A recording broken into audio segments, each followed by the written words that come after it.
Hello, world.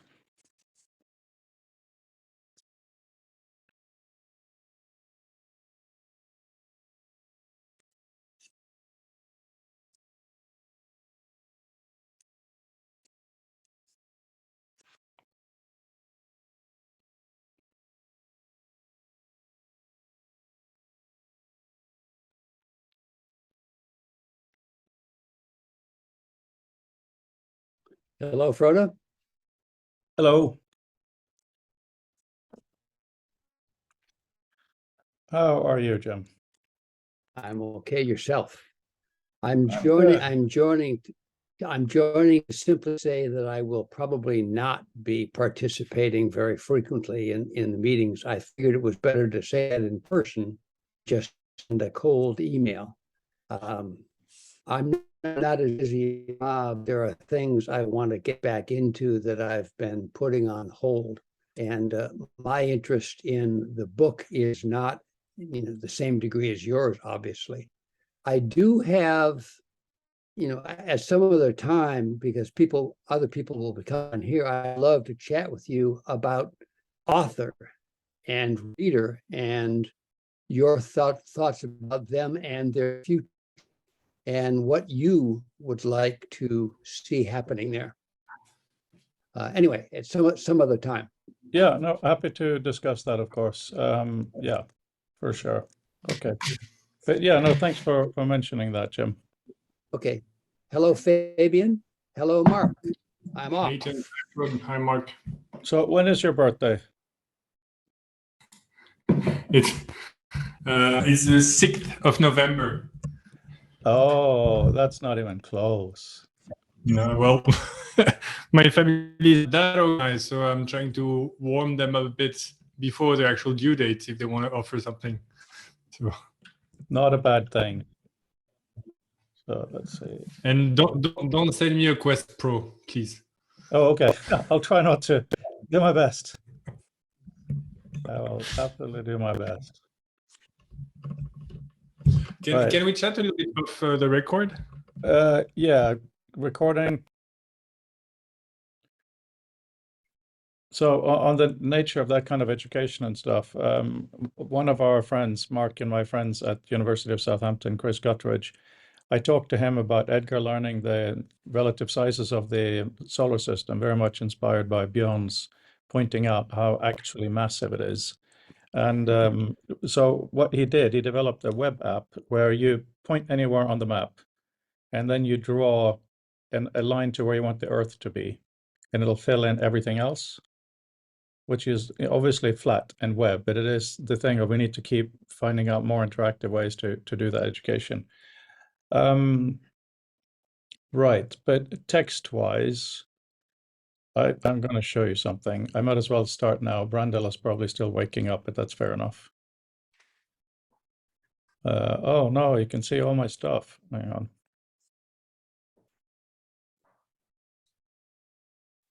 Okay, is this readable? Yeah. Right. Hang on, I'm just going to, the images of you guys is actually a bit annoying.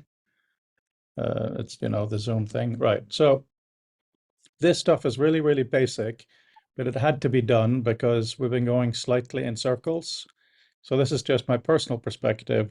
I'm not in any way trying to bully the group into saying we should do this, but I had to show something so you have something tangible to disagree with. Of course, I would love it if this was enabled by Visual Meta. And in the future, I think whatever we develop should. Obviously, I think that's important, but I don't mind at all completely manually coding this and doing the data entry for the book. We're demonstrating something after all.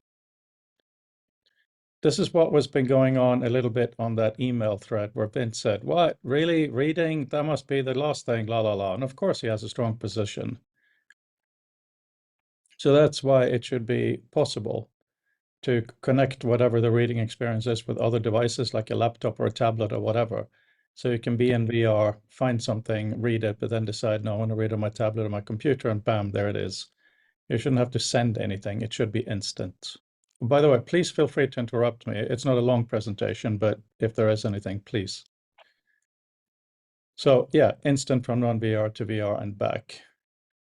Oh God. I have the Zoom thing on top of the heading, so I couldn't see it.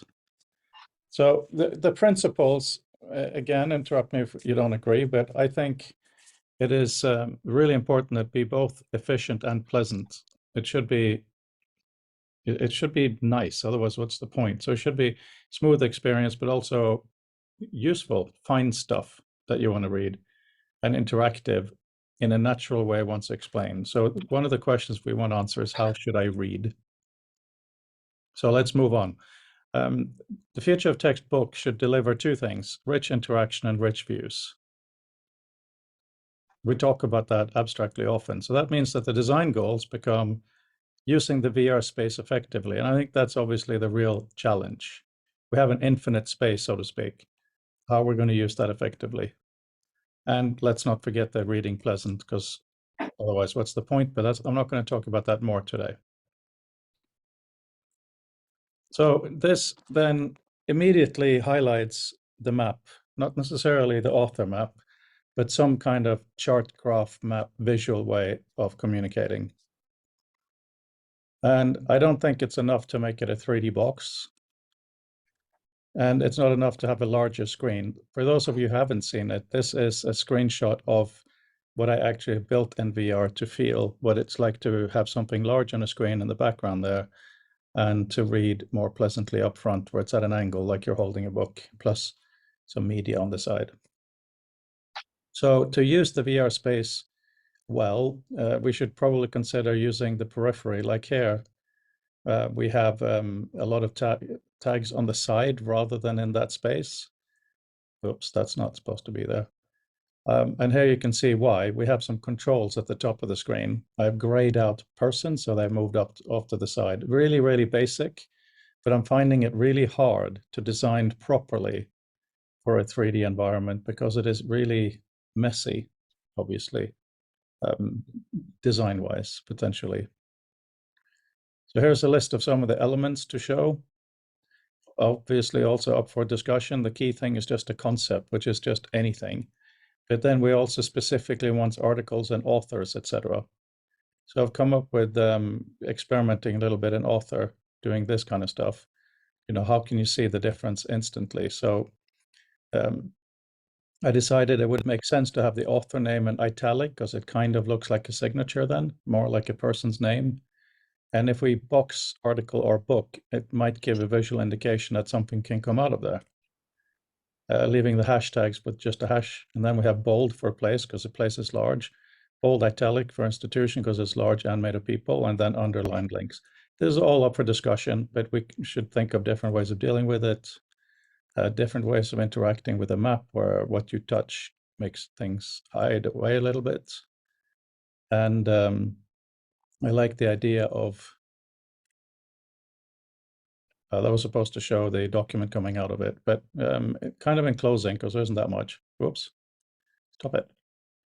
We need to support multiple types of layouts. One is manual, like you can do in author, and that you saw. Another one is based on analysis of document relationship, author relationship, things we talked about many times. So how do we provide for both? Maybe we do need that kind of a cube or some way to switch between interactions.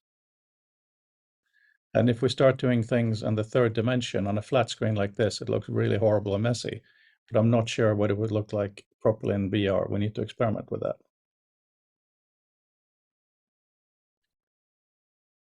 Yeah, so we need to figure out ways to do the analysis and show relationships.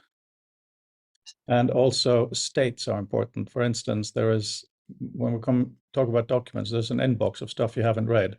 Then there's the current stuff you're dealing with. And then once you've read something, it goes to the library. That may have a workflow from left to right, or maybe something else. And that was it, really. Just a few obvious thoughts, but to have something to put our teeth into.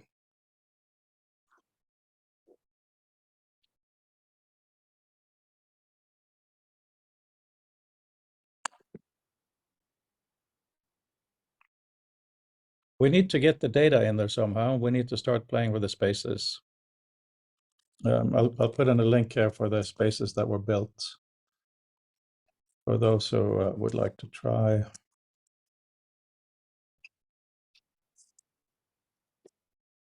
So on that page, one of them even has a LiDAR scan of the room that I'm in, just to play with it.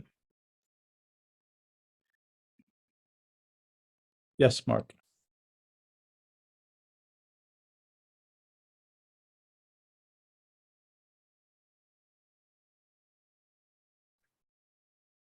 You're still muted, Mark.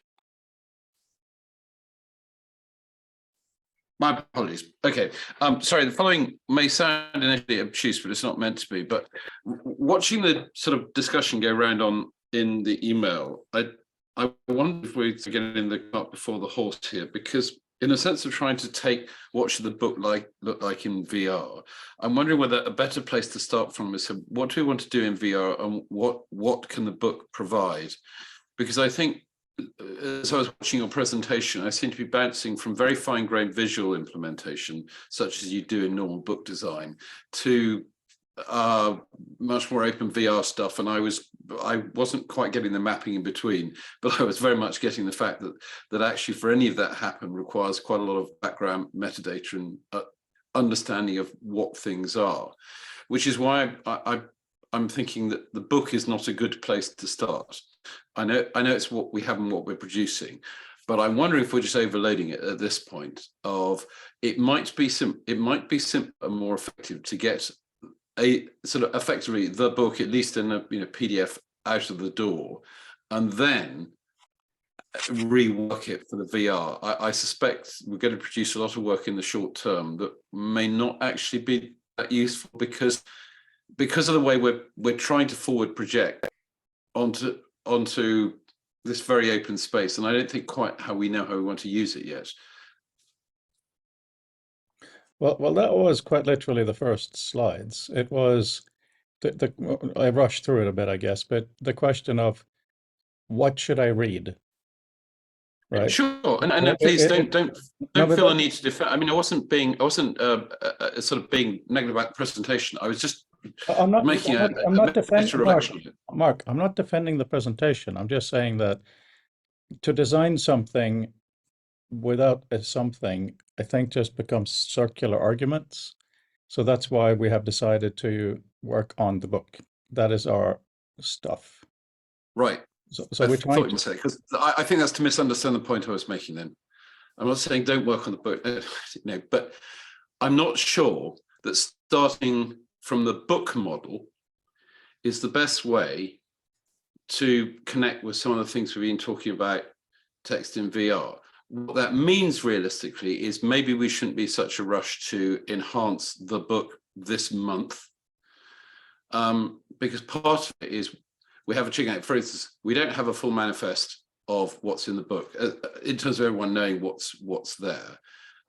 When we know what's there, part of it is what we have to work with. So to a certain extent, one of the things we just want to do is crystallize, even if some of the exact articles aren't entirely finished, but have a manifest of that. This is what we have to play with. We have this much information. It's of this type. And then what could we sensibly do with it? Otherwise, we end up in this thing that I've been around before, working in another tool that offers multiple view specs, is that you end up sort of putting, what does it look like in this? And it's not doesn't look very good, and it puts you off and the problem was not that the view spec is bad, but actually you were just using the view spec inappropriately because you had information that had nothing to inform it. And that's why I think us spending a little more time thinking about the VR end rather than the book end would be more useful.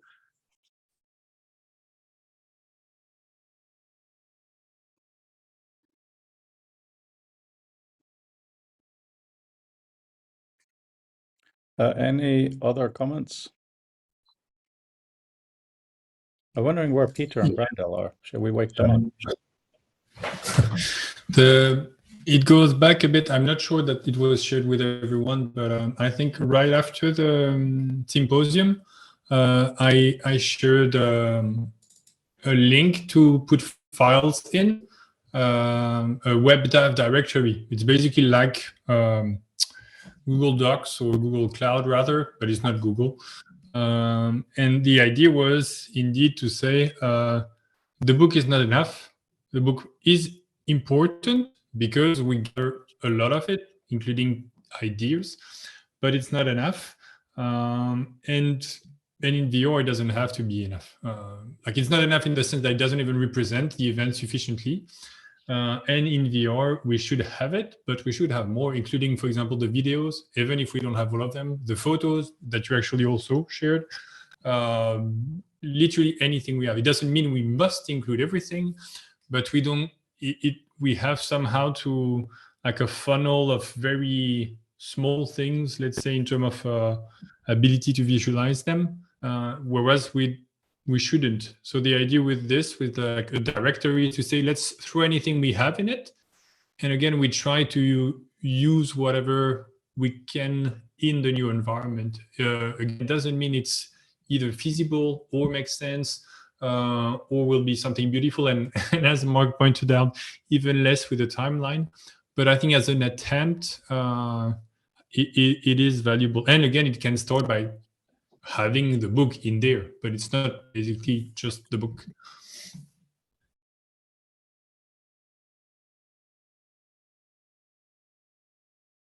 The whole point here is we as a community decided a week or so ago that we're going to launch the book in VR. So let's do that. Okay, and if you, Mark, if you want to focus on VR and then kind of put the book in it, to look at it from that way, I think that's completely fine. Similarly to how I do think that the actual reading of a document in VR can be very pleasant if done right. That is something we need to investigate, even though it's probably the most boring thing. But also the really difficult question of, here is a corpus. There's a lot of stuff in here, a lot of pages. Which one should I read? You know, if we just look at that as our challenge, you know, how do we then present that book in such a fluid fashion? Do we try to go for concepts / keywords, or do we go by author, or do we go by title? You know, there are so many things that can be presented, and you know, some of this, of course, can be done in 2D too. So we could have done it, but you know, it didn't happen. But we have this amazing space. So I really think we should have something on the 9th of December. Someone puts on a headset, clicks on the address, and it's like, oh, this is an interesting way to view the book. That's it. It's only for this period of time. After that, we can do all kinds of related things. But I'm tired of being in communities of incredible people, and it very often becomes a question when it's not a specific job of how deep a question can you ask. You know, it's always, yeah, but what about this and what about that? And you know, that's fine. But at this point, you know, we have people who build, and we have people, you know, we work on infrastructures and stuff. So it really surprises me of how ridiculously hard this is. Because even, you know, what I made in this room, it's very, very rudimentary. It's a little bit finicky to build a room, but that's not what I mean by hard. I mean conceptually, you know, where to put stuff for best use.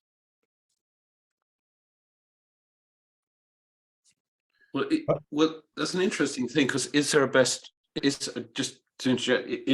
place? Because I think again, just reflecting on the conversation that's gone on email recently, I've already seen a number of people having quite firm views on things that are quite perfectly legitimate, but also quite personal and quite different. So, which immediately says to me, one size does not fit all. So going for best in that sense probably is a false avenue. So in other words, we're not trying to design a new space. What we should be defining is defining data objects that people can use in that space. So if they want to see them in incredibly fine-grained detail, you know, really beautifully rendered, they can. If they just want to see them in some other representation, they can. The moment we start building a box to put it all in, we're sort of haven't moved much further forward. We're just making literally making a virtual copy of what we already have, and that is not compelling to me. Okay, I fundamentally disagree with that, but also if you want to work on the data objects, because you are good at that side of things, there's nothing stopping you. I think that would be very good and very useful. Already it's clear that if visual meta is going to be part of VR, it's going to have to be upgraded in several ways too. But the thing is, we have we can't do what you're doing now, and I'm underlining now, not the can't, because the first thing we need to do is sell people on working in VR. That is the first thing. There is so much talk on Twitter when things come up is, oh, it's just ridiculous, just buy a bigger monitor and all of that. It's like, for F's sake. I mean, I am old enough to be excited when QuickTime movies were 240 by 180. 320 with 240 was just insane. 15 frames a second, you can do faster than that, right? There is some imagination that needs to be applied here. Did you all see the video that I sent in an email thread of the Vario headset? Right, that is going to be in everyone's pockets in, let's say, 5 years. It's just going to be a relatively cheap item. So there are some things that are coming, and our joint lack of imagination is really frightening. I include myself. So, I'm singling out all of us to just build a room. Someone puts their headset on and they say, oh, this is such a much better way to go through a large collection of articles. It's actually really, really hard. And the visual aspect of it, considering it is a visual medium, I think must come first. How to enable it absolutely has to happen. I don't want to build a demo, so I'm with you there, Mark. But it can't come first, not for the 9th of December. Fabian?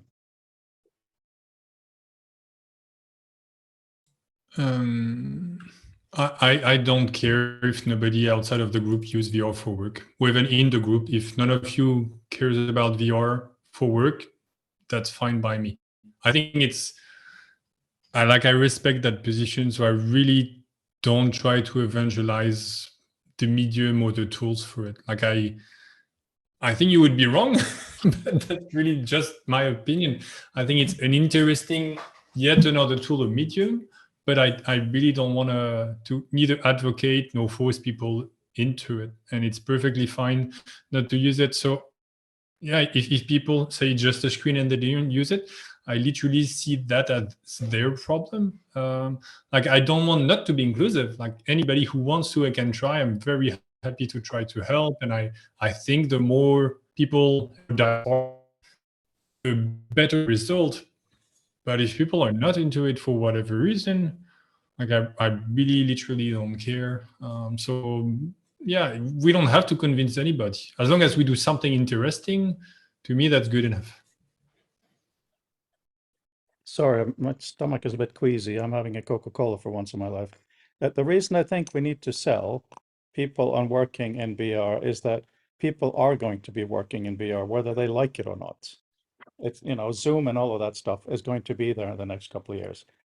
So therefore, we now have to use our imagination to inspire something that's actually better for people in terms of how they think and communicate. That's why I think the persuasion, if it doesn't have to persuade a large swathe of people, but at least we have to have a better argument. Right now, our argument, if we talk to someone about why they should consider working on VR, is potential.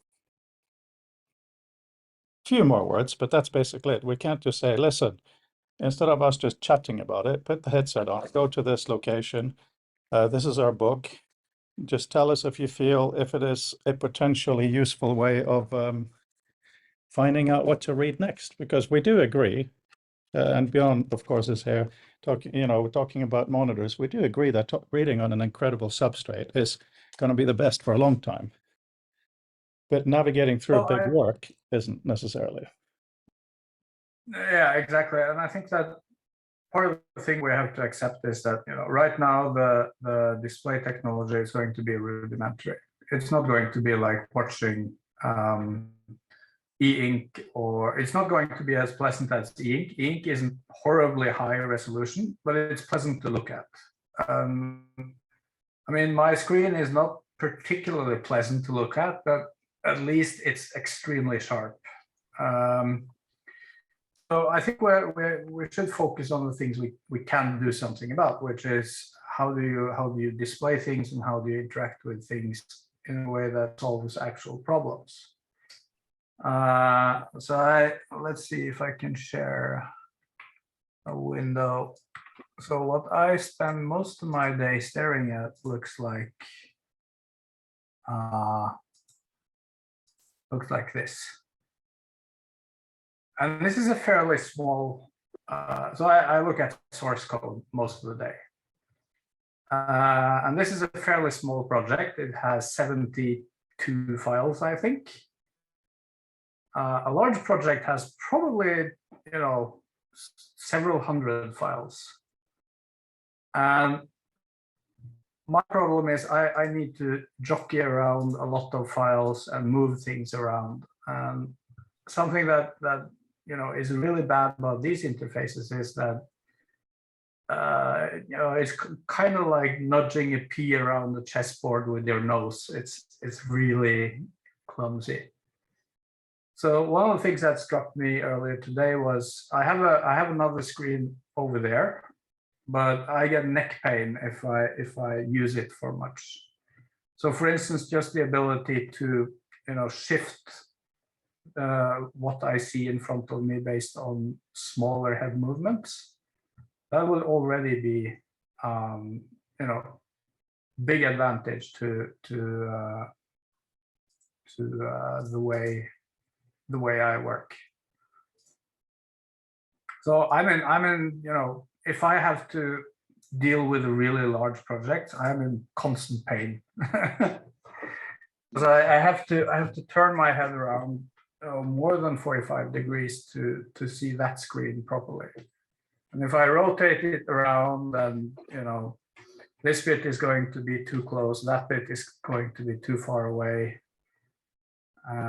You could use around a curved screen, but those are lower resolution and not as nice to look at. So, but I think that we just have to accept that the resolution is going to suck for a while.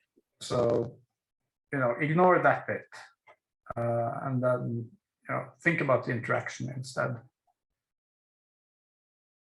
You're muted, Philip. The resolution doesn't actually suck that much.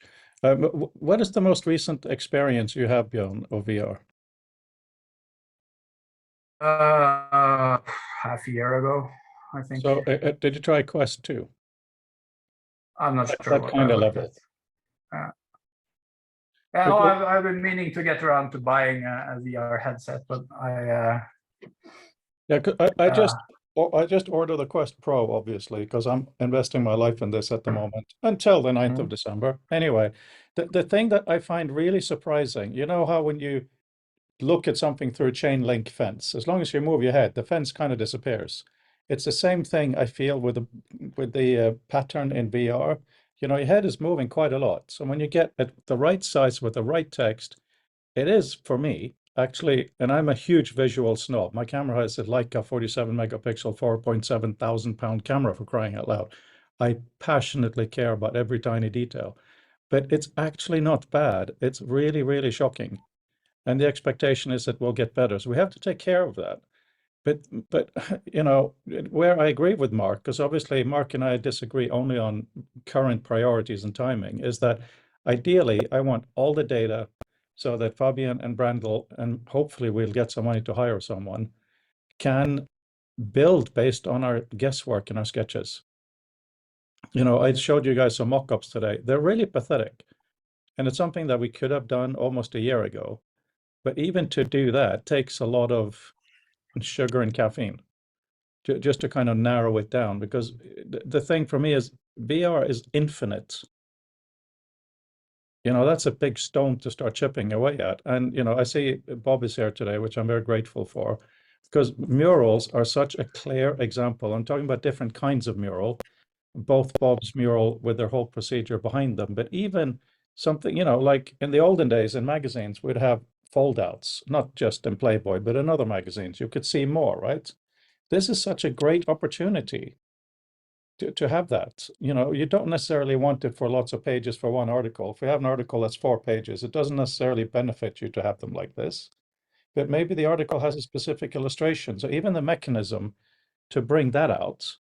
And of course, we have the pictures from our events, to where do you put it? Do you put them all here? Do you put them there? These simple questions are so hard when you come down to it.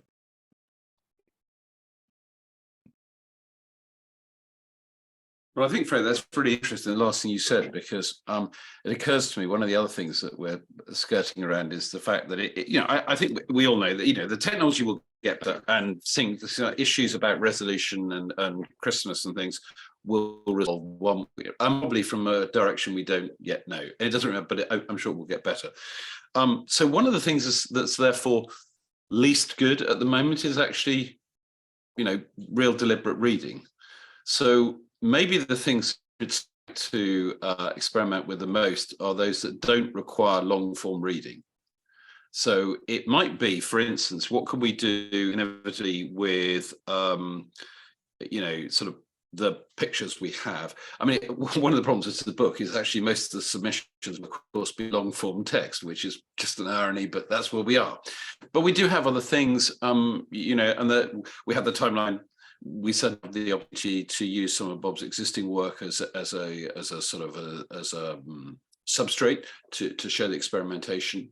One of the difficulties with most of these things where we want to expand is that we suddenly realize there is a vast amount to do. I can't remember, on Bob's 50-year project, I think I managed to extract something like 600 objects, and I hadn't even really scraped the thing properly. And that's a non-trivial thing, because if you really want to explore that thing, you actually have to follow all those out. They will go to different depths and things.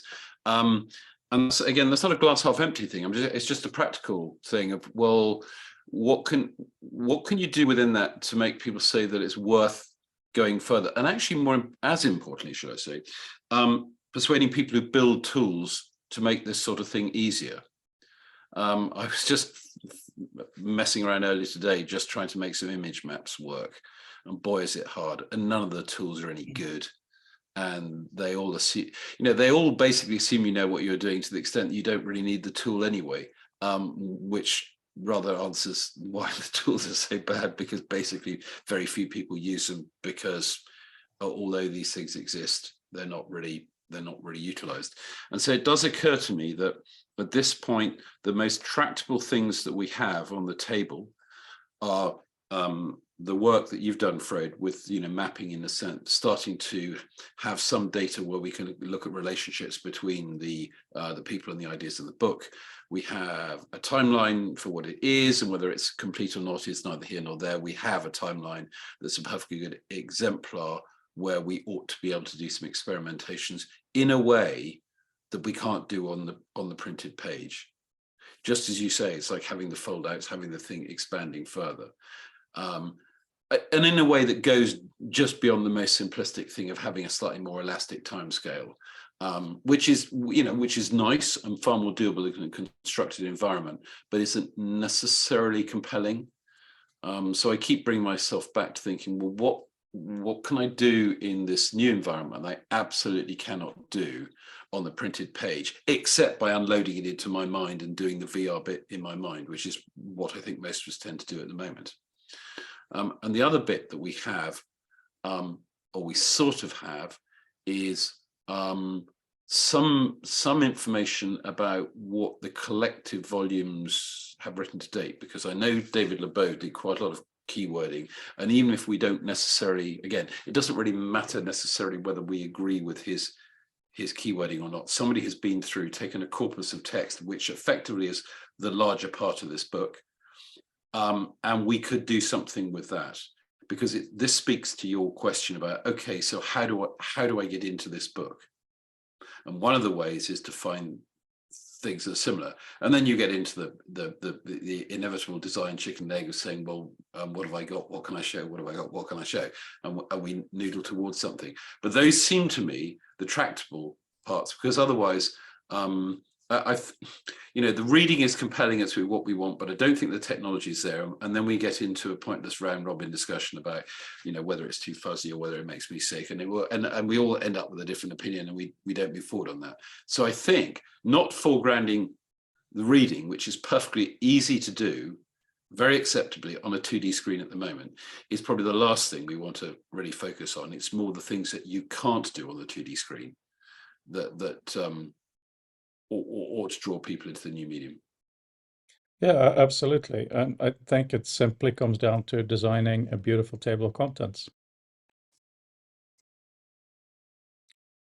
Not necessarily just a flat one, of course, but designing one that really uses the space.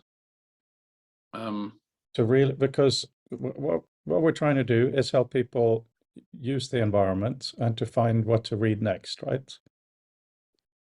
But a table of contents, it depends what you mean by a table of contents. by I mean, in a table of sense, when you say contents, that, I'm I thinking mean I mean a reconfigurable display that you can choose to view by the names of the articles or the names of the authors, or both. Where you can have different metadata showed, you can have it laid out in different ways, maybe connected to different concepts. Basically, a view of what is in the book. okay, do we have a manifest of those different axes, of the different things we might, because to move what you said to the next level forward, we actually need to take the imagining to a set of things that we. Yeah, that's what I have been working on. I've been doing. I don't have them on this computer, but I've been just laying out the two basic things: the title and the author.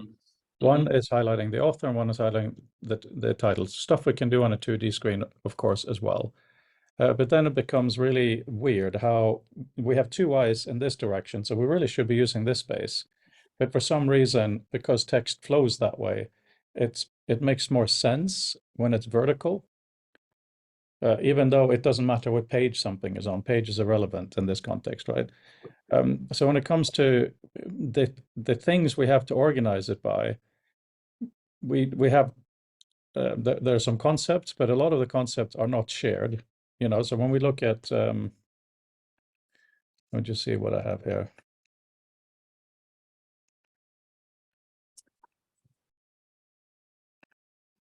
Just checking.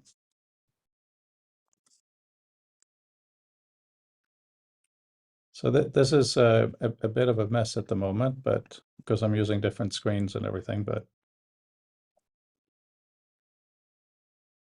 this does, first of all, this does not show the articles. It just shows what's inside. So that's why I did the design where I showed you maybe articles should be in this view as well.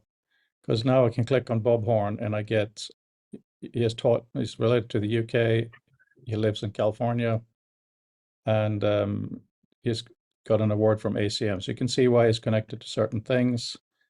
Fabian, I don't have a lot of you in this version. You know, Barbara was a guest presenter. So all these variables we have, you know, where did they present? That kind of stuff is here. A lot of it isn't here. Yeah, I would like to just suggest an alternative. You know, I think that what you're doing is potentially useful, and I think I keep being confused here because, of course, because I haven't been part of this discussion for a few days. But I'm assuming we have a book, a book like we in 2D, right? That we're going to put into 3D. Is that an assumption we're making? I would phrase it We slightly. have one. We have a book in 2D. I would phrase it differently. We have a book manuscript, which is text and images that can be presented in many different ways, including in VR, which can be 2D, 3D, whatever. Yes. Okay. I've been, all right. So then the question is, what kind of a table of contents for a 2D book you might want to see, for sure. And let me just share a screen for a moment, because I have and I will send you both of these things. Actually, maybe I should just send them. Anyway, if I share my screen, there we are. We can't Share. see it yet, Bob. Okay. Oh, here we go. Let's look. coming Okay. back. Here we go. All right. So there's a table, there's a couple of experimental tables of contents. Can you enlarge it, please, Bob? Yes, I think so. Yes. How's that? All right, there. Yeah, that's pretty good. It's I'll let you just take a look at it.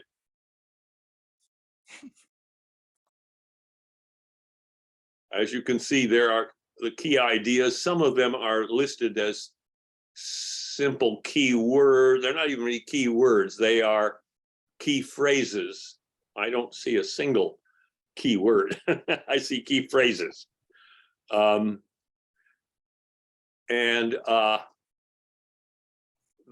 was, I did a whole a book that way. This was an experiment of the same material as over here, explained as a visual language description or summary of a chapter. That a visual language being tight integration of words and visual elements. And the principles that I used for that were for the book and for the table of contents are list every main idea in the book in the table of contents. In this list of principles, we call them idea titles.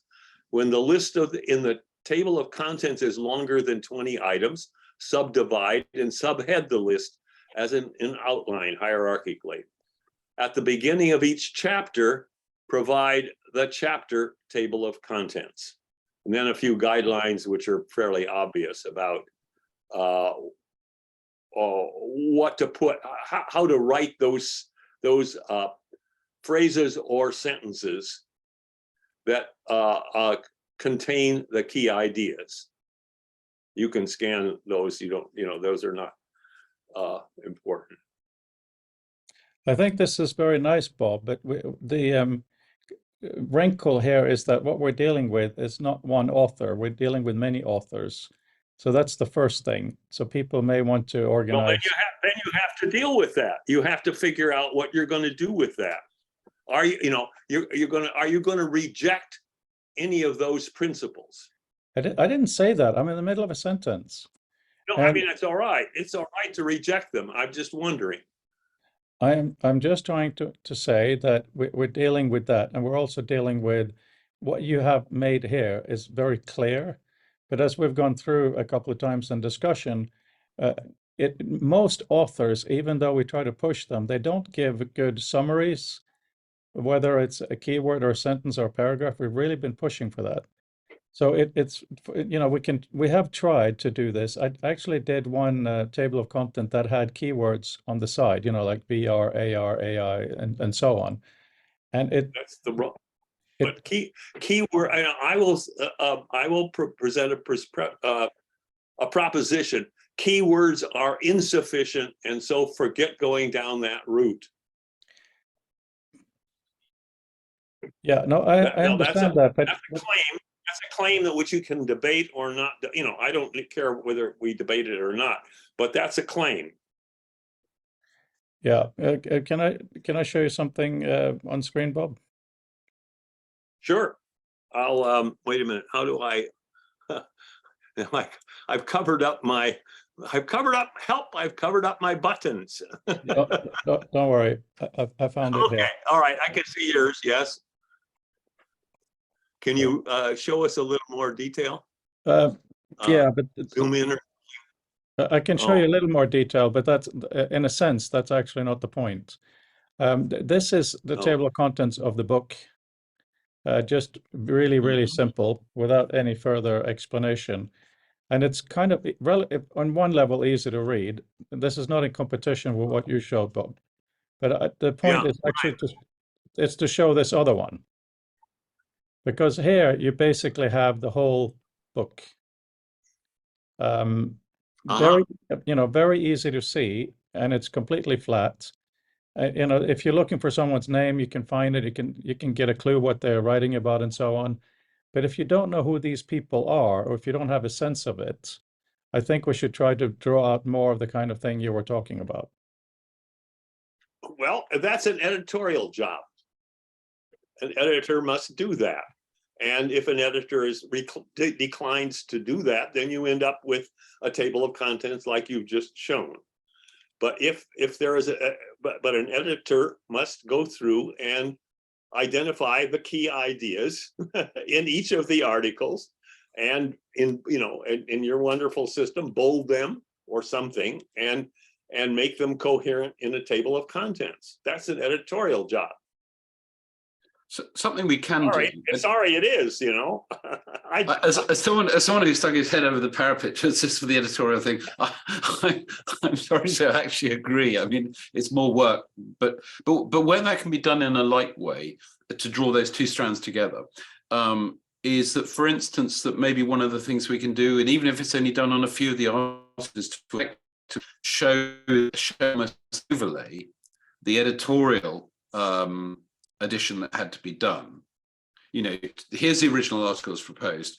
Here is it, either with just changes of emphasis or perhaps some addition of text, to illustrate how the one form may be more useful than the other, which is not to detract from the author's original prose or the original meaning, but it's all about how it is more reusable. Because the lesson I'm taking from all of this is I need to start thinking slightly different. I need to think less about writing long form prose where you get to the end when you get to the end, but in a way that's more anchored to highlights.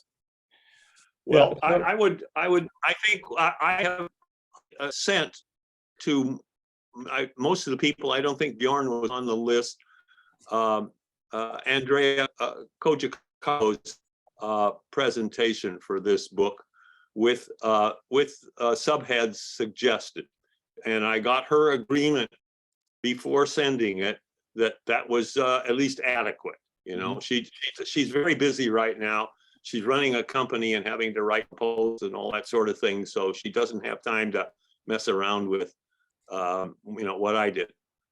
But yeah, there are the key ideas. I will assert those are the key ideas. At least they could use some editing.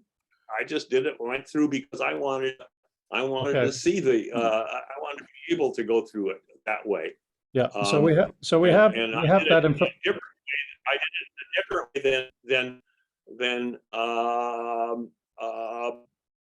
Fred did it. And I think that's an interesting experiment. We can compare the two and see. Okay, Bob. I know it's really good if people write a clear introduction. I get it. It's in the book. Here it is. I'd already done it. It's bolded. It's one of the bolds that you liked before to help people get a clue what's going on it, right? We have the images, people can skim through. The key things are bolded. But here also, when you're talking about having editorial decisions of what should be shown, it's not necessarily the only way to go. So you saw the list that I showed earlier. Another idea, which I'm sorry I didn't present earlier, is that when you see it, if you just touch any of these, the first page of that article comes up, because it may not be capturable in a sentence, and it may be really, really messy to have all of that listed.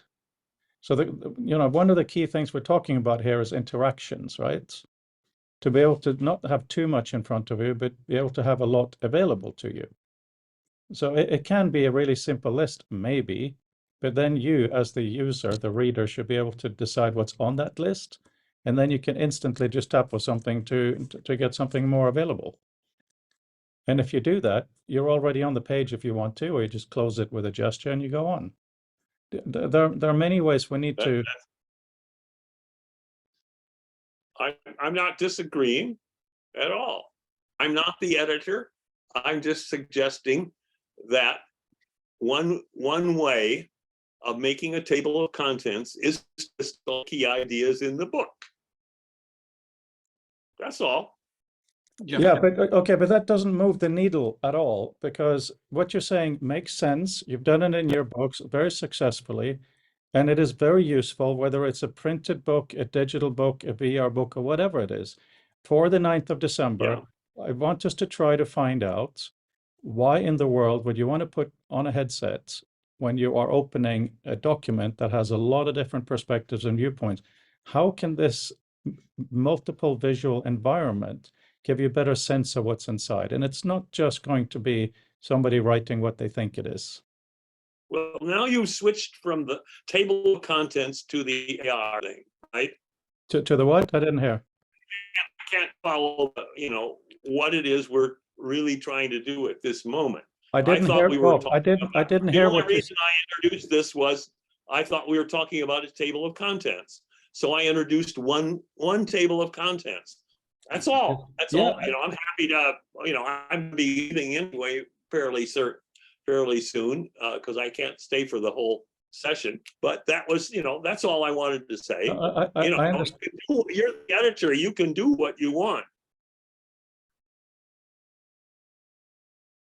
Bob, I'm not trying to do what I want. When it comes to the printed book, we've gone through things. We've looked at bolding. I've bolded a lot of it. I have 2 different editors working with me. Mark is one. Matthias came in yesterday randomly and wanted to go through and correct a few things.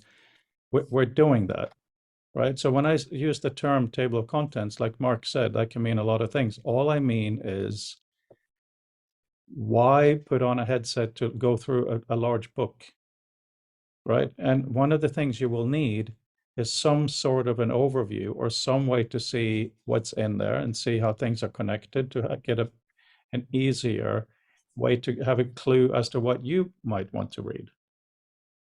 Yeah, at which point I think if I asked, so is the start point? I mean, I like your widespread table of contents, but I thought I'm just looking at a book to the contents written 3 columns wide.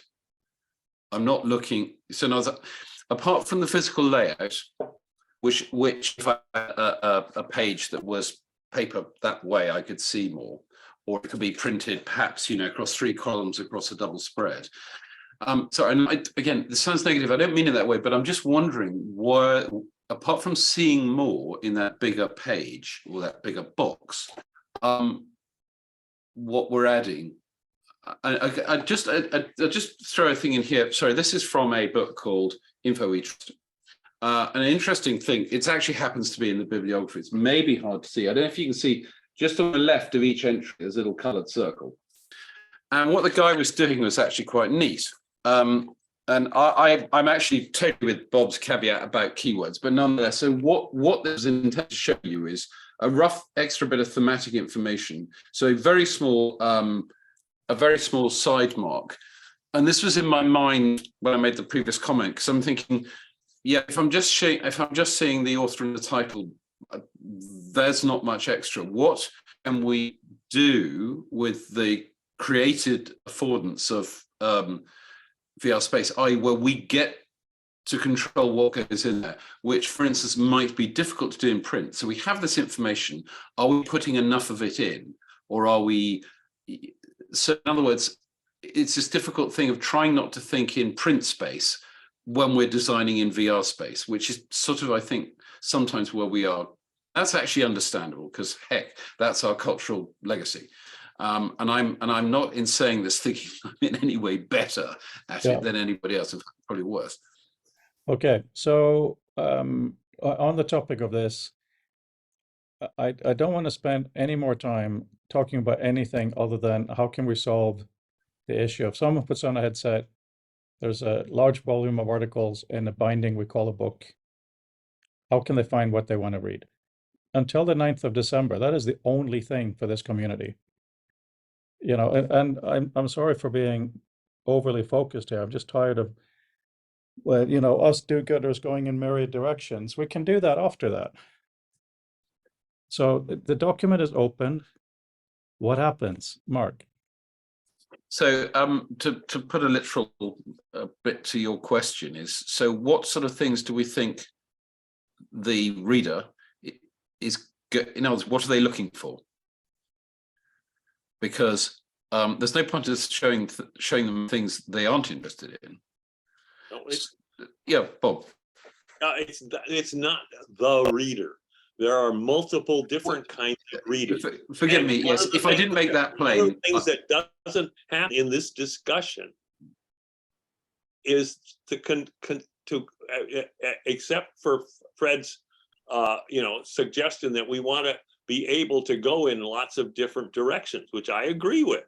I think that's that's one way a person would want to interact, to have text. And right now, I think you can do that mostly on screen. I'm not sure that we've got VR to the point where it is much more of an advantage without a lot more work for at least I sometimes feel my offerings are rejected here, but I'm just one reader and one author. I just prefer, I'm just one data point, and we haven't collected data points as far as I could tell, but I'm just one data point, and this one data point likes to see all the key ideas in a book if I can.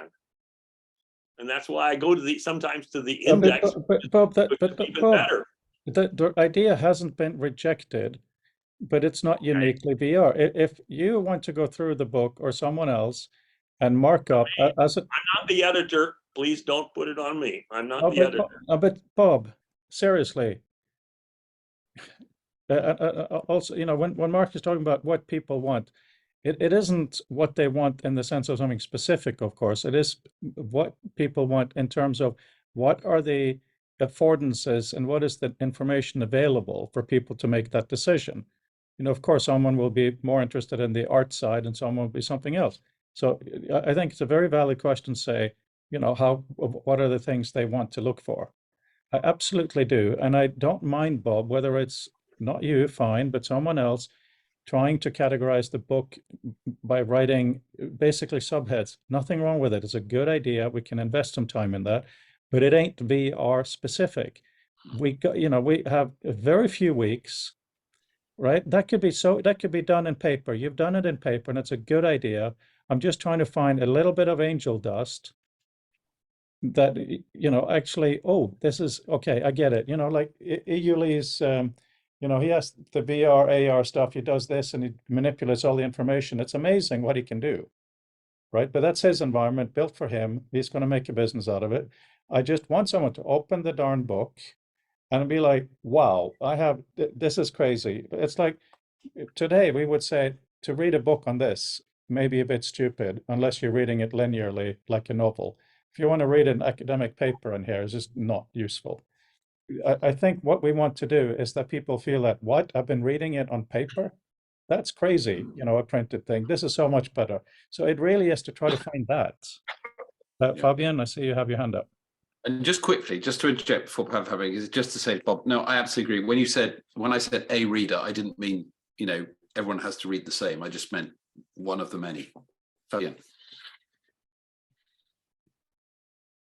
Yes, so I think another way to answer that question, and regardless of VR or not, is if you have a big book and you assume you're not going to read it from it's about generative design, beautiful book. But the point is, most people for this book are not going to read it from the beginning to the end. Some might if they're really dedicated, but most might not. And I bet, but that's just my bet, that it's the same for our book. Again, our book, I think just relying on it might be a bit limited, but anyway, it exists, or there is a starting point. So I think that's great. But I'm not going to do it live, but what's interesting is to tear apart the binding, like literally, physically, and then take your actual physical room and spread it the way you want. Again, doesn't have to be anybody else, but like actually doing it. And maybe we should really sacrifice a book, and each of us will have different way to do it because we look for different things, but also we have different processes. But if we can capture those processes, like for example, Bob, you were saying starting to look for the different ideas, table of content, if not index, blah blah blah, different techniques. But the point is we rely on such tools or references from book, and I bet, but again that's naive, that most of us then would somehow rebind it in a way that we consume it, because we are not going to read that fractured or destroyed book in that actual room. And that book put back, we can either have it physically or back in e-ink or whatever is our favorite medium, but not reading it proper in VR or in that physical room. Yeah. It's funny you should say that, because I arrived at that same thought, just before you said it. So, and the way I arrived there was, so you have different modalities of reading. So you have browsing or navigating. When you're trying to figure out, does this book contain what I want to know, or what do I want to read first? And then you have linear reading, which is, okay, you're reading this article from start to finish. When you're doing linear reading, you also have what I think of as excursions. So for instance, you come across a name, you don't know who this person is. You want to know more about that person, but you don't want to lose your place in the book. And this is why people have 200 browser tabs. They're extremely afraid of losing wherever they were. And they do it because, they have 200 browser tabs. You're finding out where you were. And then later you have sorting and organizing. So for instance, let's say there are 5 articles, and I want to be able to find them again later.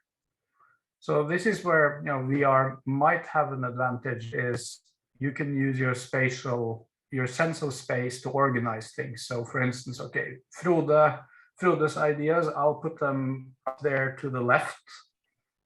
And then I'll have a sense of, if I keep putting Frode's stuff up the left, I know it'll be up there somewhere. It's kind of like your own bookshelf.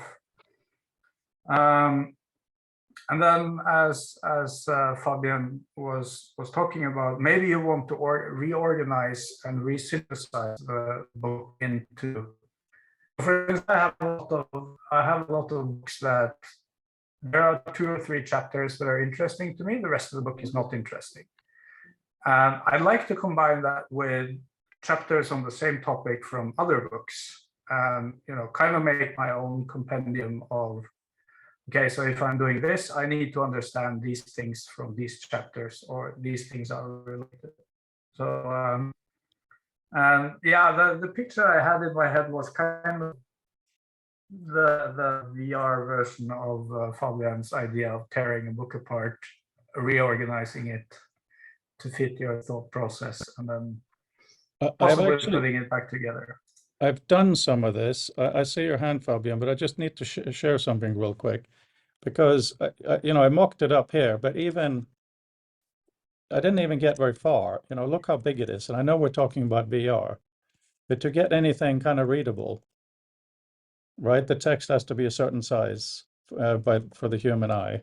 So what I did here, it took the beginning of every article, the first sentence, which should be close to what you're saying, Bob, if people do their writing well.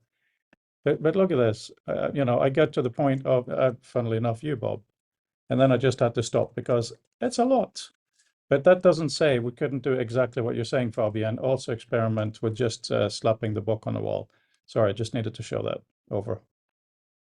I'll be very quick, but I suggest we do it. Not today, but let's say for Friday or one of the sessions, each of us pick a book. Doesn't have to be the same one.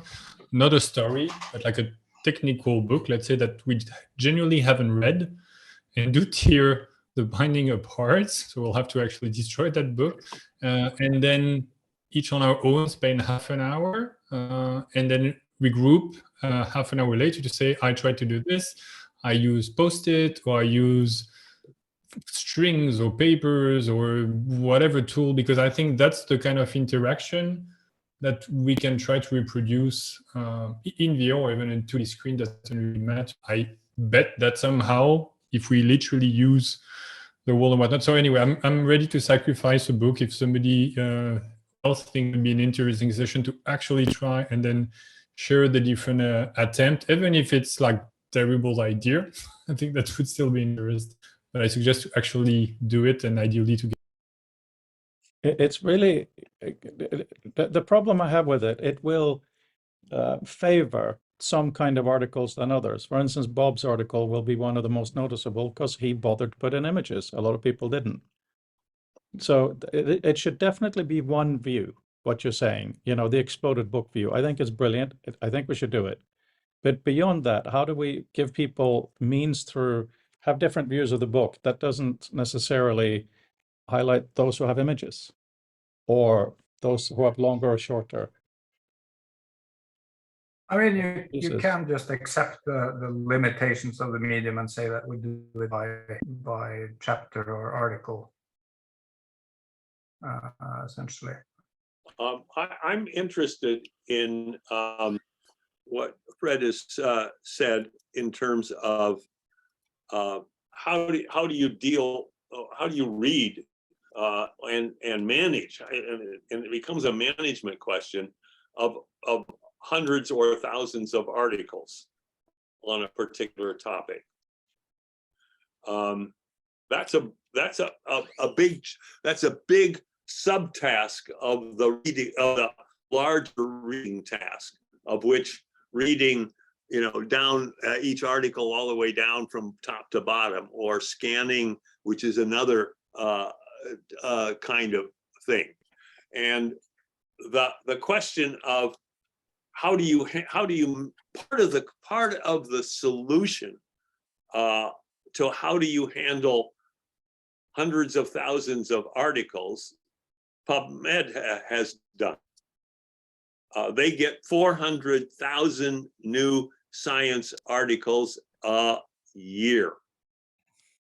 And the journals have said, first of all, we've got to find the key ideas. And so they have made a rule that says, you will put your key ideas in structured abstracts, at least in the 10 major medical journals in the world. That is the way, at least initially, not for all of them, not for all the journals, whatever, at least for the major journals, you can find the key ideas a little more easily, quickly, and efficiently. How do we build on that? I mean, they've built up that far, and they've dealt with that 400,000, the issue that Fred raises with 400,000 articles a year. Now, how do we build on that? And how will artificial intelligence, virtual reality and artificial intelligence for that matter, help us do that?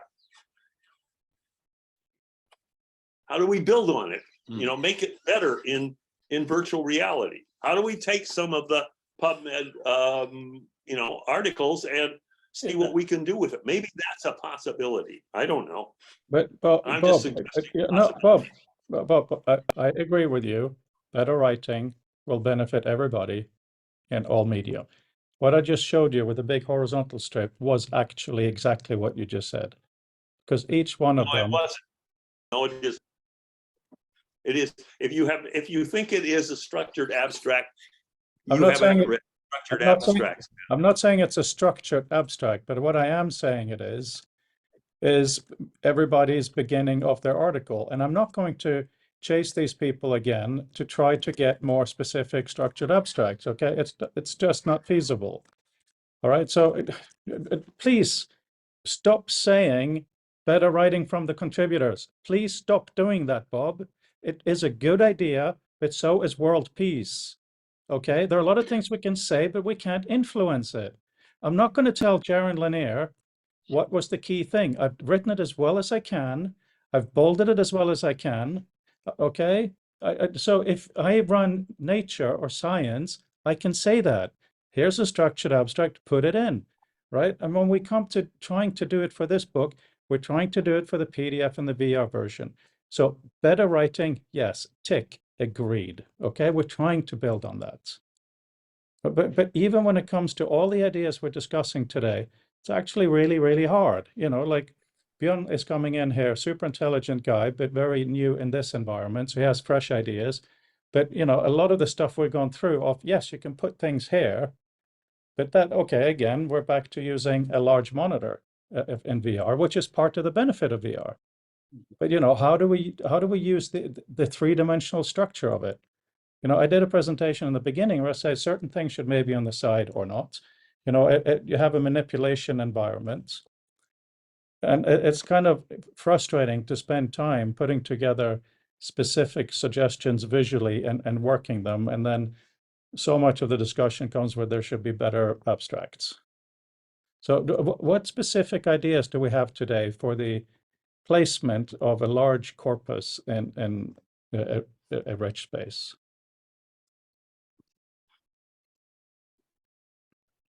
I mean, obviously, when Fabian is talking about tearing up the book, he does mean a physical book in a physical environment. So that adds some three-dimensionality to it immediately. That is not a bad idea. So in a way, I would say, okay, great, we got one. But what is the key thing about digital? It is, of course, that we can keep changing it. So what else can we have show? One of the views, and it's so annoying arguing with you, Bob, because A, I'm very grateful you're here, and B, different kinds of murals clearly must be useful. Let's say if one editor wants to make a mural of the book, maybe in your style, maybe not, just because it's horizontal is hugely useful. We have two eyes, we have a much wider field than we have vertical. There are so many different things, but we need to just get the ideas down and start playing with them.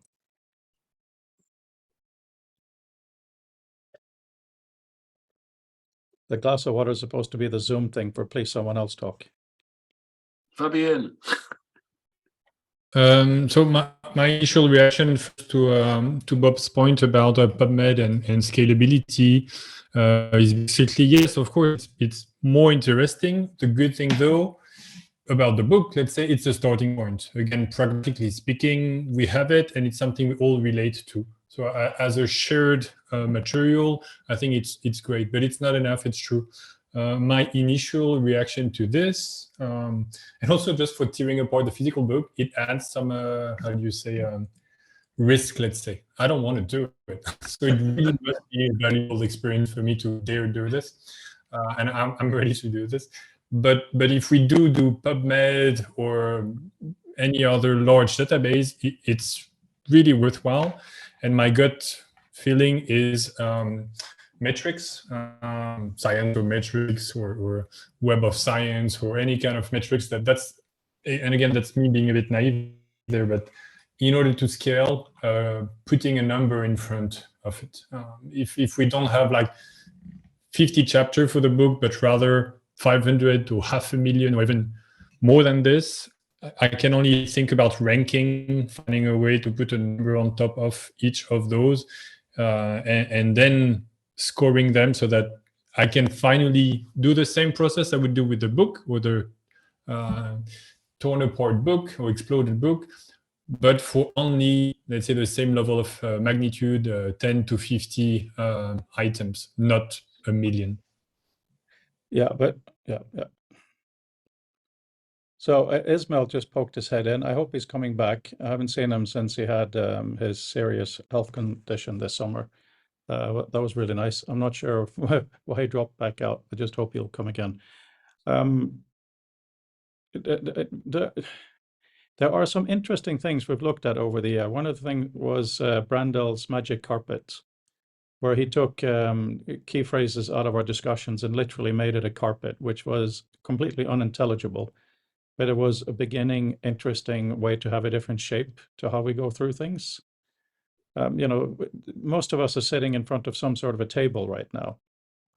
So it would be really, really interesting, considering that room scale VR/AR, I don't think is really what we can do right now because there's too many variables. But if we just look at the table, a lot of interesting stuff can be put there and as well as on the wall, right? So maybe we can think of our own vocabulary for, let's say, what these different areas mean. What is the foreground reading? What is the background reading? What is the flat reading? What do we have on the right? What do we have on the left? What do we have behind us? These are real questions, right? I mean, one thing that I would really like to have is an avatar of every single person that I cite and that I work with, so I can have them in a room. to see what the articles are. Mark, your hand is up. Yes, something that I put a couple of notes in the chat, but I know not everyone can see those. Listening to Fabienne and Björn, I was really thinking of the idea that having torn these things apart, what this offers in a virtual environment where we can create and destroy as many times as we like is effectively to create multiple bindings, because I think that's the gist of what was coming out of it. These 3 chapters basically are joined by the subject, and I might want to pick up that part of the book that physically might be scattered all over the book as a sort of form of booklet. Now, one of those 3 items might actually also fit into another thematic set that I want. So the nice part an area where you could say a virtual form of the book is actually more productive for somebody is that sort of thing. Of course, that brings me back to thinking, well, how do we? It's one thing to think, yes, I could do that.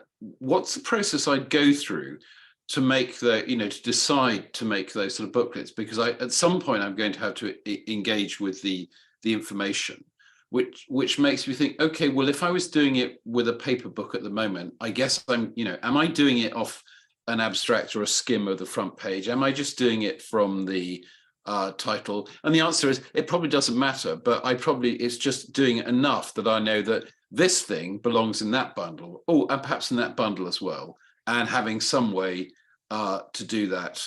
And then I might just share that. I might just save that for myself, or I might save that in a way I can share with others. And that sort of stuff down the line. But it sort of brings me back to the sense of, okay, how do we get to that point where we decide which things are different? Because I can't help feeling that process is what's actually at the bottom of, every time you read somebody saying, I have this much better way of note-taking, and what they're really trying to do is find a way to hold on to what they're holding on to underneath that process is exactly the thing we're talking about, is the fact that I want to get back to there, and I want to be able to recreate this association that I've seen that isn't valuable to me now, but I know it will be when I want it. And therefore I need to be able to find a way to have it, to use it at the point that I want it.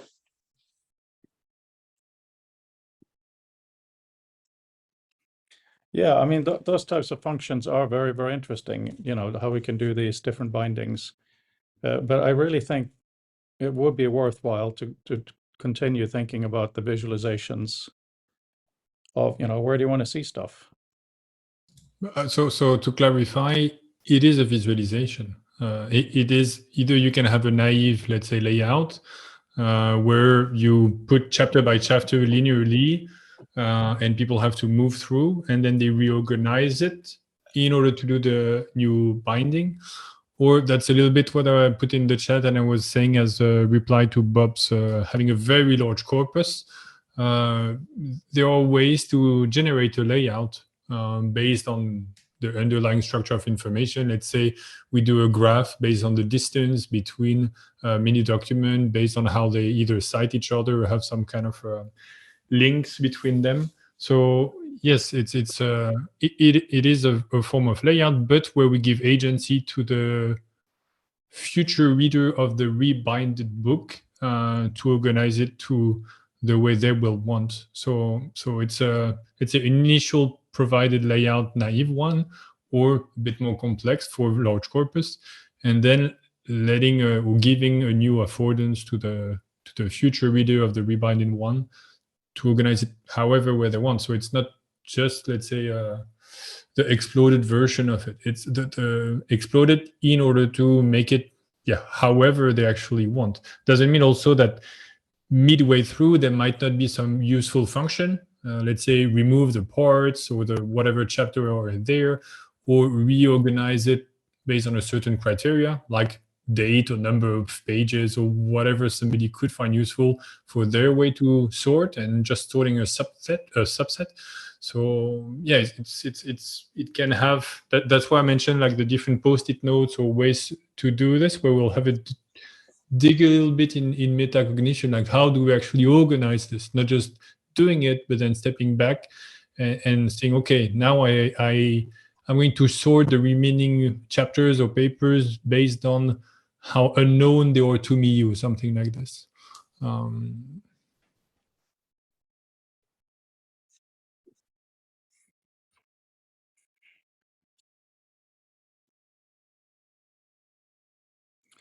Yeah, I mean, I feel kind of hamstrung, and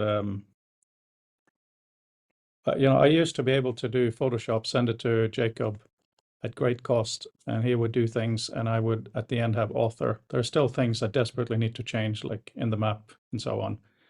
But developing in this environment, even you, Fabian, whom I respect so much and who build things, when I hear you talk right now, it's actually noise. And I say that lovingly and respectfully because I'm kind of freaking out that after all this time, we have some individual efforts in basic VR rooms, but we haven't really started talking about what this room would be like. I would like the room to be 6 by 4 meters, by the way. That's my office size. It's a good size office. I'm comfortable with that. You know, but even to make a 6 by 4 room in hubs is quite difficult. And then to place things around it is quite difficult. As some of you will have seen, I've done some LiDAR scanning to put it in and so on. But once it is, and this is where I know we so passionately agree, you and I, Fabian, that until you experience it in VR, you actually don't have a clue. Right? So it's easy for me to mock up what you've seen. It's easy for everybody to talk about bindings and stuff. Been talking about it for months, and I agree it's super important. But at what point are we going to be like, you know, they start the room with a document here. It looks like a PDF for the sake of joke almost. And now we have a set of tools here or interactions here, which will allow them to choose to view it spread out like a magazine stand or map with keywords. You know, how are we, and this is a complaint to all of us, certainly not from me to you, because it's so new. How do we actually get to a point of the discussion where we put down some decisions, start to make it, and then we realize we're wrong and we do it all over again? Because somebody wrote this wonderful article on the importance of prototyping. And we got to prototype it in the space. So I completely agree with what you said earlier, Fabian. I will do it. I'll send you photographic evidence. I think it's a very good idea. But how do we get to the other levels? Part of me feels what we've actually got is a lack of objects, things. And we've got some articles. What we don't have is much abstracted information. I was trying to avoid the word metadata because I don't want to give it a sort of techie sounding thing, but we've got 3 years worth of book, or 2 and a third to follow. Do we actually know much about them? I've got 2 copies of the book there and I've got them in PDF form, but do I actually have any richer data sets? No, I don't. So one of the things perhaps we haven't done that we should have done is to actually that editorial. I don't know. Forget a moment who does it or not. I'm wondering why we haven't done this, because our ability to do more with what we have is partly limited. That what we have is effectively what was written in digital form. So it's ironically, and not by our intent, not much more than the sum of the parts. Yet the VR environment would suggest to me that actually the thing we want and what gives us and populates the affordances that we're talking about are these extra things. Now, I don't claim to know what they are, and I suspect they're emergent. It's a bit chicken egg. There'll be emergent properties, but one of the things that's holding back, I think, our ability to move forward in the visualization side as much as we might want is that, well, we don't know what extra stick on the side. And so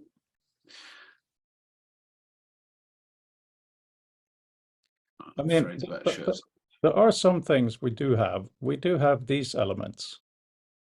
That's not what I'm talking about. That's labeling, and it has a purpose. I'm not disparaging that at all. It's not labeling. I'm talking about these are the things that we have. We also have images, graphs, but the title of a book and the title of an author is not just a label. They're different things.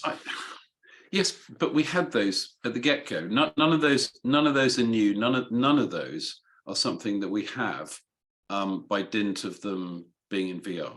These are all things that simply exist, and I could have jotted down on a piece of absolutely. paper. But what do you That's the mean point. by- That's the fundamental point I'm making, which is I'm not in any way disparaging what you've just shown. But what I'm trying to say is what I keep seeing is that we're talking about basically doing something with a commodity we don't yet have, because the sort of things we're talking about,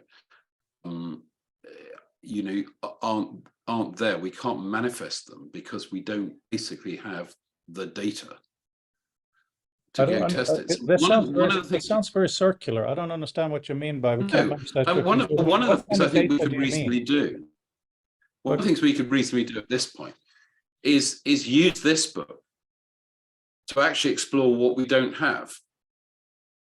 To take this book and what we've done before and say, well, we'd like to do this, but what we actually realize is, well, we actually don't that. People don't Like what? But what are the examples, Mark?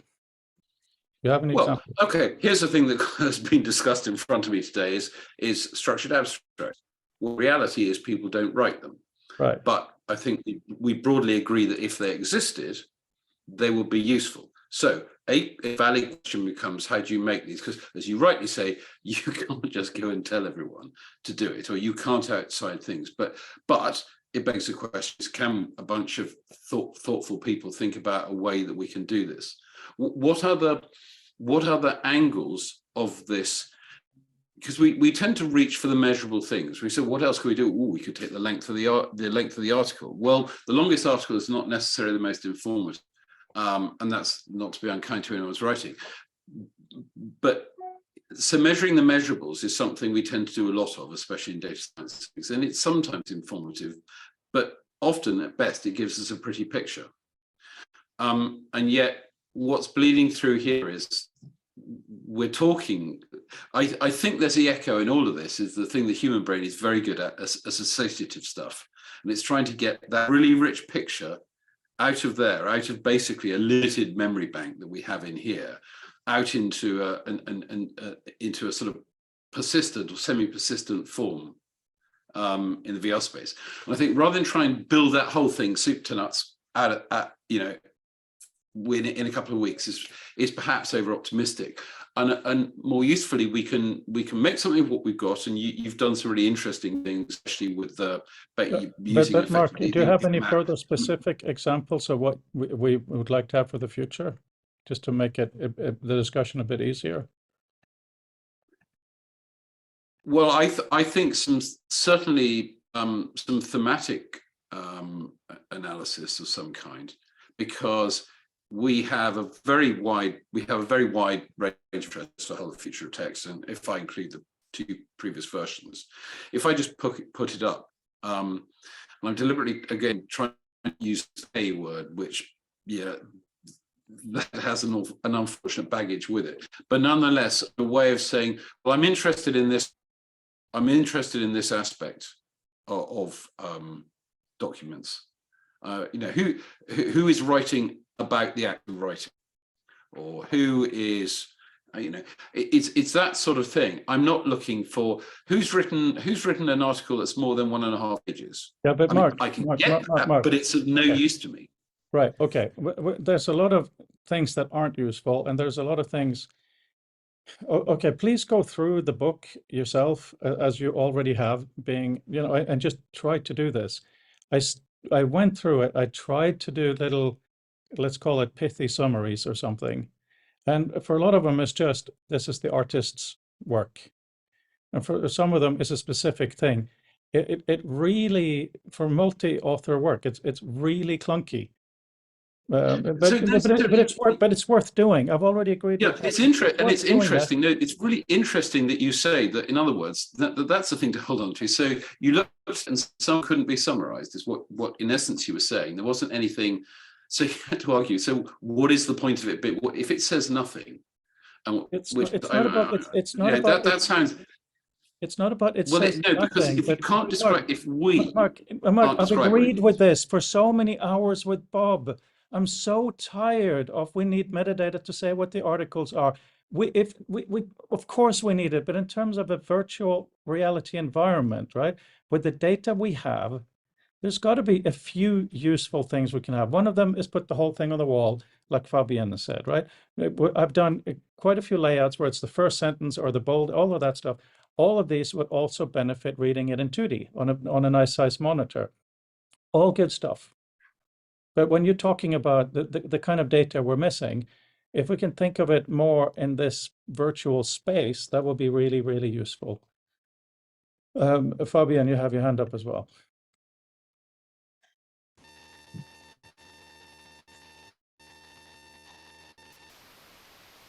I think we're getting the wrong feed audio from you.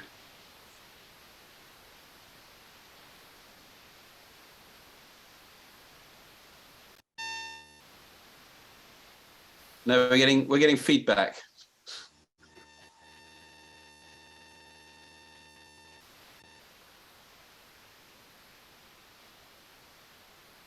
Just on your point, Bjorn, we're waiting for the Fabienne audio. Yeah, we've looked at the summaries and stuff, and there are many different ways of doing that. We've tested it, and we've also tested it with ideas of showing it to the authors, and the authors can reject them or accept them, or we can have them in with just automatic summary. They're all good and useful, but so what I was thinking about here with this kind of stuff is that we do. I'm not like graphs will solve all the world's problems. I certainly don't agree with knowledge graphs. But there are elements of the book. We have persons. Some of them are publishers. Some of them are persons who are external to the document. We together can give more metadata for this stuff. There's no question about that. Some of it people should. I've also started experimenting with, how to have articles in here. There are no journal articles. These are just concepts. But aren't there some kind of ways where we can have a rich floating in space, but also a backdrop, depending on what we're doing, where we can really help people find, click on this person. Why is that person connected to that person? They've literally said they work together, useful, that kind of stuff. But that's neat to an extent. The question is also then, how do you kind of store the library of stuff you've read to find later and so on? And this must be the most basic darn layout possible with those basic elements. We can probably make it more visually useful. How are you with your audio, Fabienne?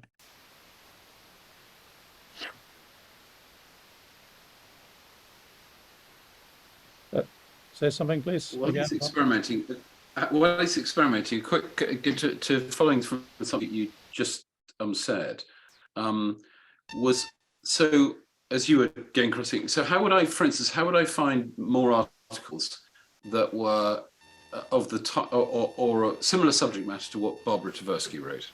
How would I go about that with what we have at the moment? Where Bob and Barbara wrote? No.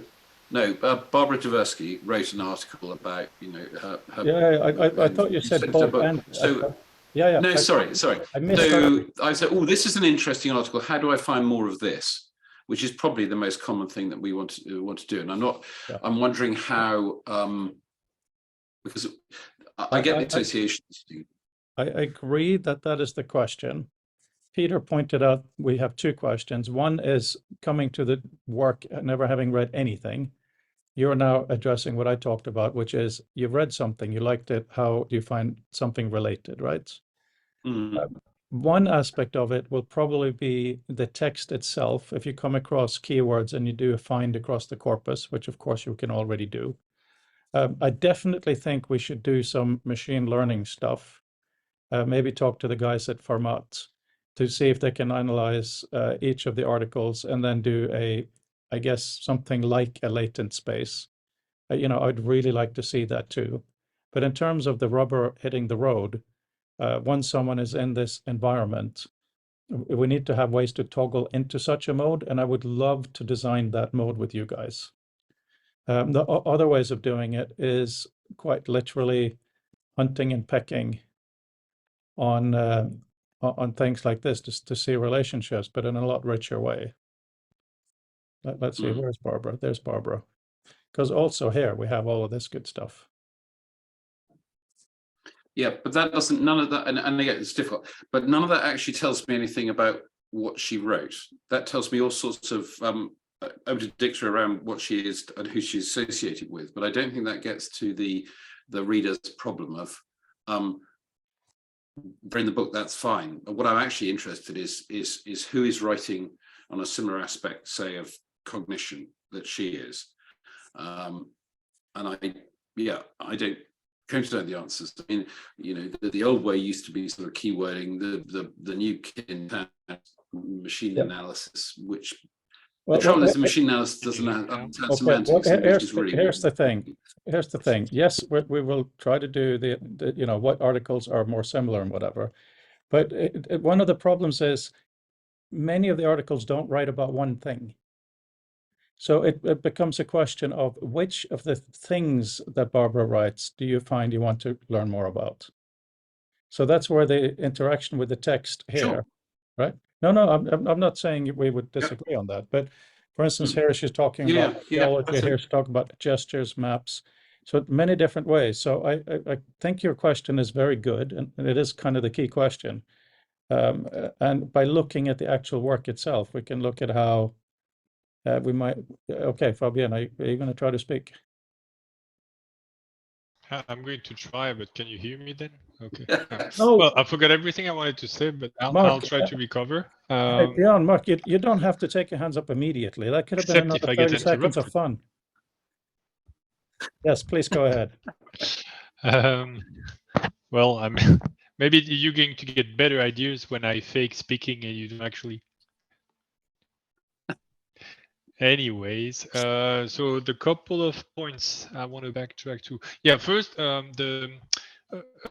some positive and something scary fraud. When it seems to start like it's itching because you really want a thing, then it's super frustrating, but it's a good sign. It means we're close to something that is pretty valuable, maybe, but then maybe not. The word of caution there is the beauty of prototyping is I can say goodbye whenever I want. Like I'm pretty unreliable because if I see something more interesting that I find like deeply more interesting than VR, then I'm going to go there. So just a word of caution also of if I don't see it, like I literally don't see anything. That's why I work in the field right now, but it's because I believe it's the most interesting, not because I'm stuck there or because it's the shiniest new thing. So it's let's say the one warning, and the second warning is the beauty and the excitement, but also the scary part of prototyping is it's absolutely not linear. So it's not because a lot of progress has been made that the next step is going to be just as easy. It might just be a complete roadblock. We might just not get there. And it's intrinsic to exploring something new. And it's really being cautious about betting on the past progress as a trend for the future one. Maybe it might be easier. Like again, it's not just being cautious in terms of betting on the past. And I'm going to briefly share. So my screen. Hopefully that's not going to break the rest. And please let me know when you see it. And I can't hear you, see you, so you'll have to voice it. Yes. Yeah, sorry. Yeah, we can see it. Thank you. So I did another demo last week for a conference called FOSSXR for free and open source software in virtual and augmented reality, and I have a friend who is doing his PhD or postdoc in indoor geolocation, and he's familiar with VR and AR because the lab he's working at is about basically knowledge management across media, including VR and AR. And he tried my little experiment where you can grab code, pinch it, move it around, same for normal, let's say, text.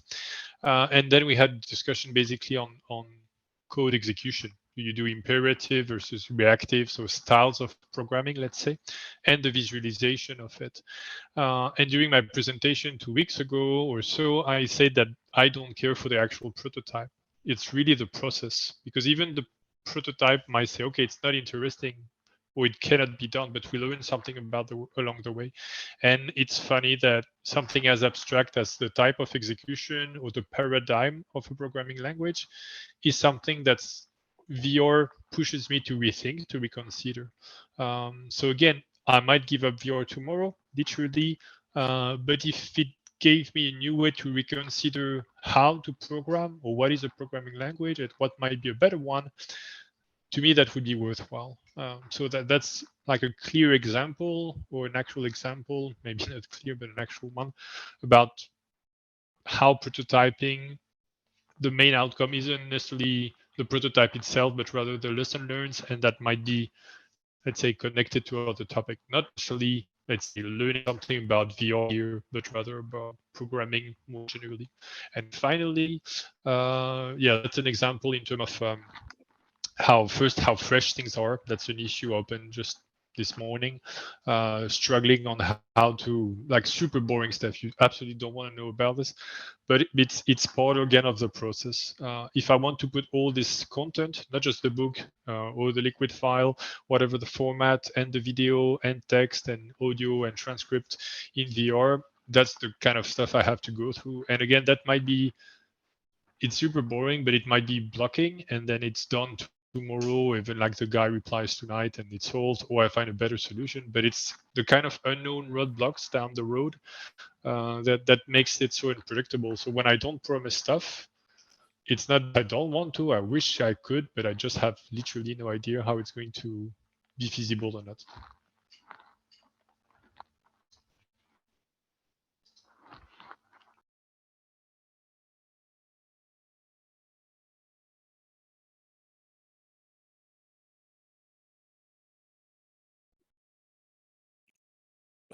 Yeah.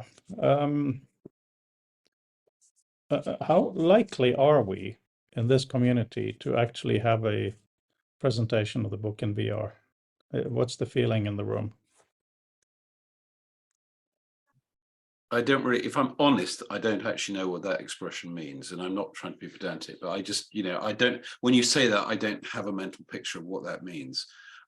I mean, I think, let me try it another way. I think what you're saying is that we'll have something that when you go to, I guess, a resource that is the book via VR, that you see something more than a book on a window in VR.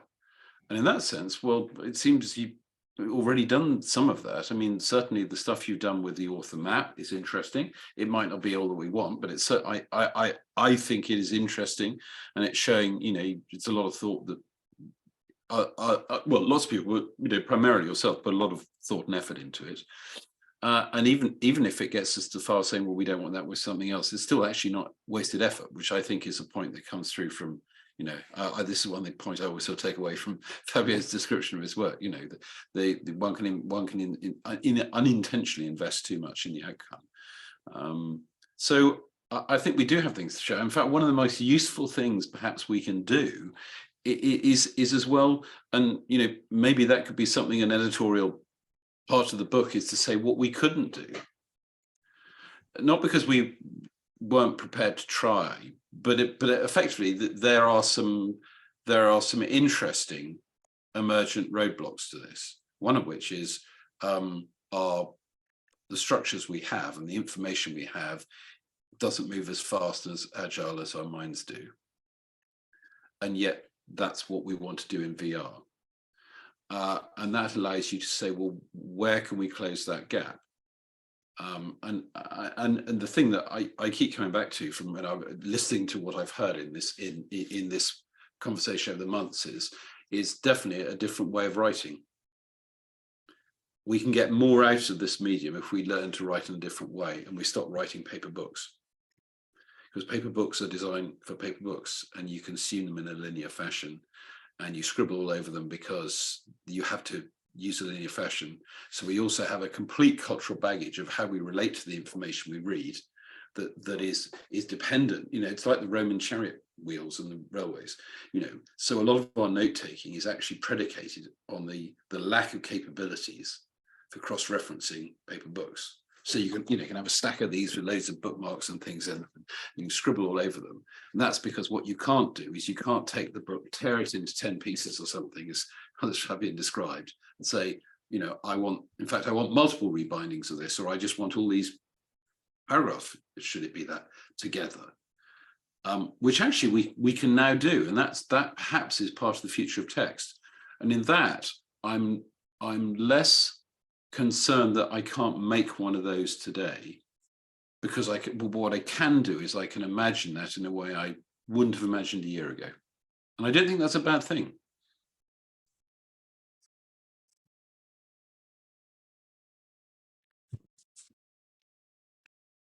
So I'm sure we'll have something. Will it be something that works? Will it be something beautiful? Will it be will it be something that begs people to dive into VR? I hope so, but I have no idea.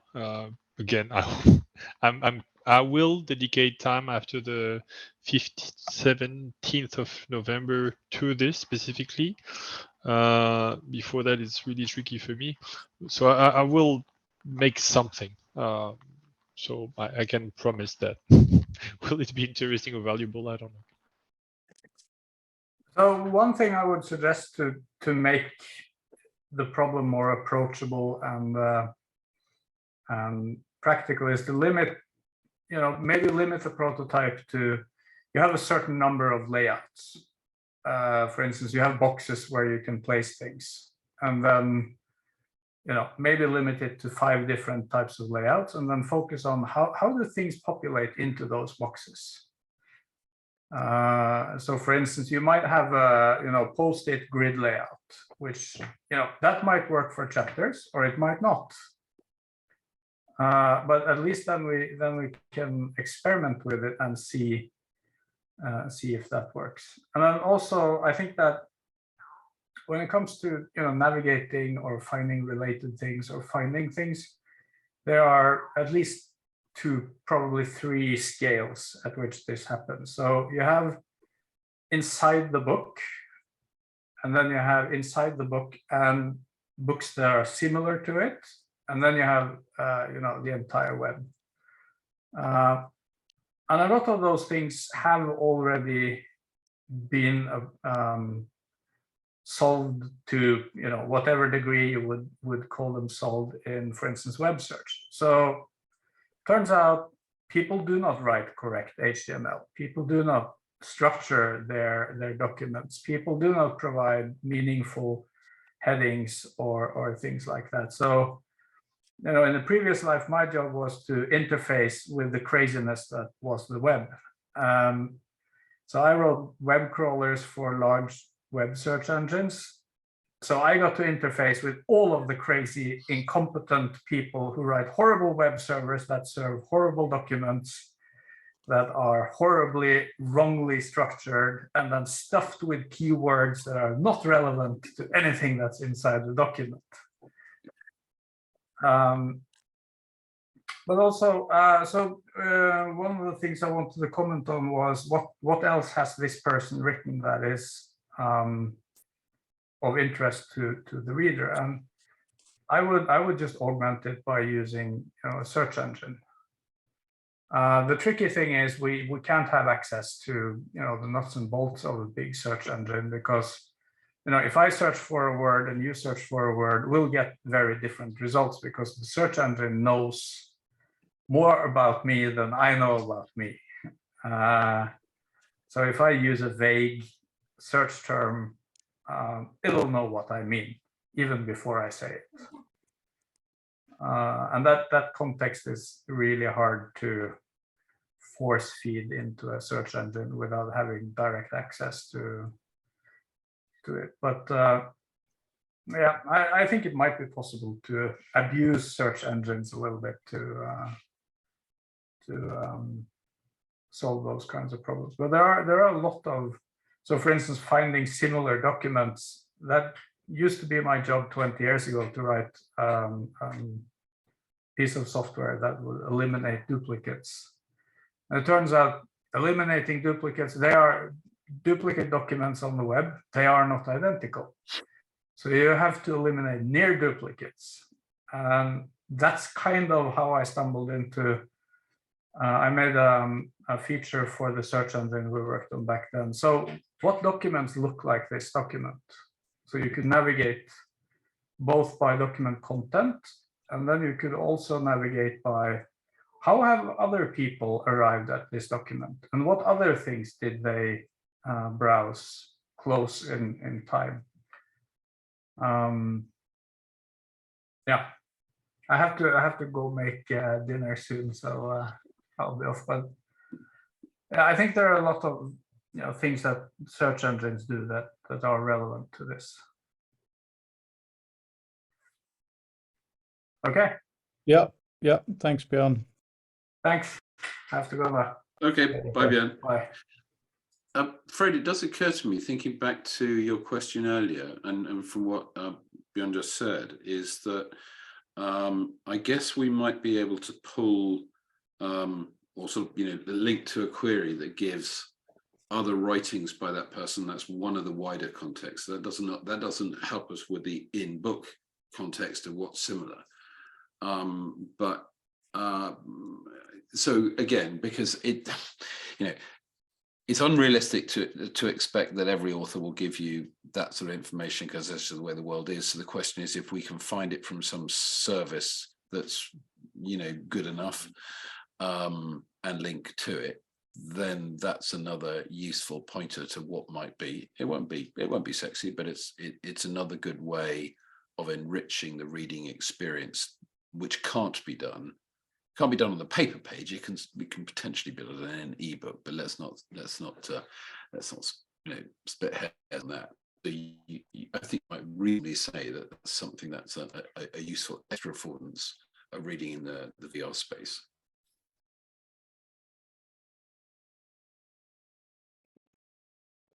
Yeah.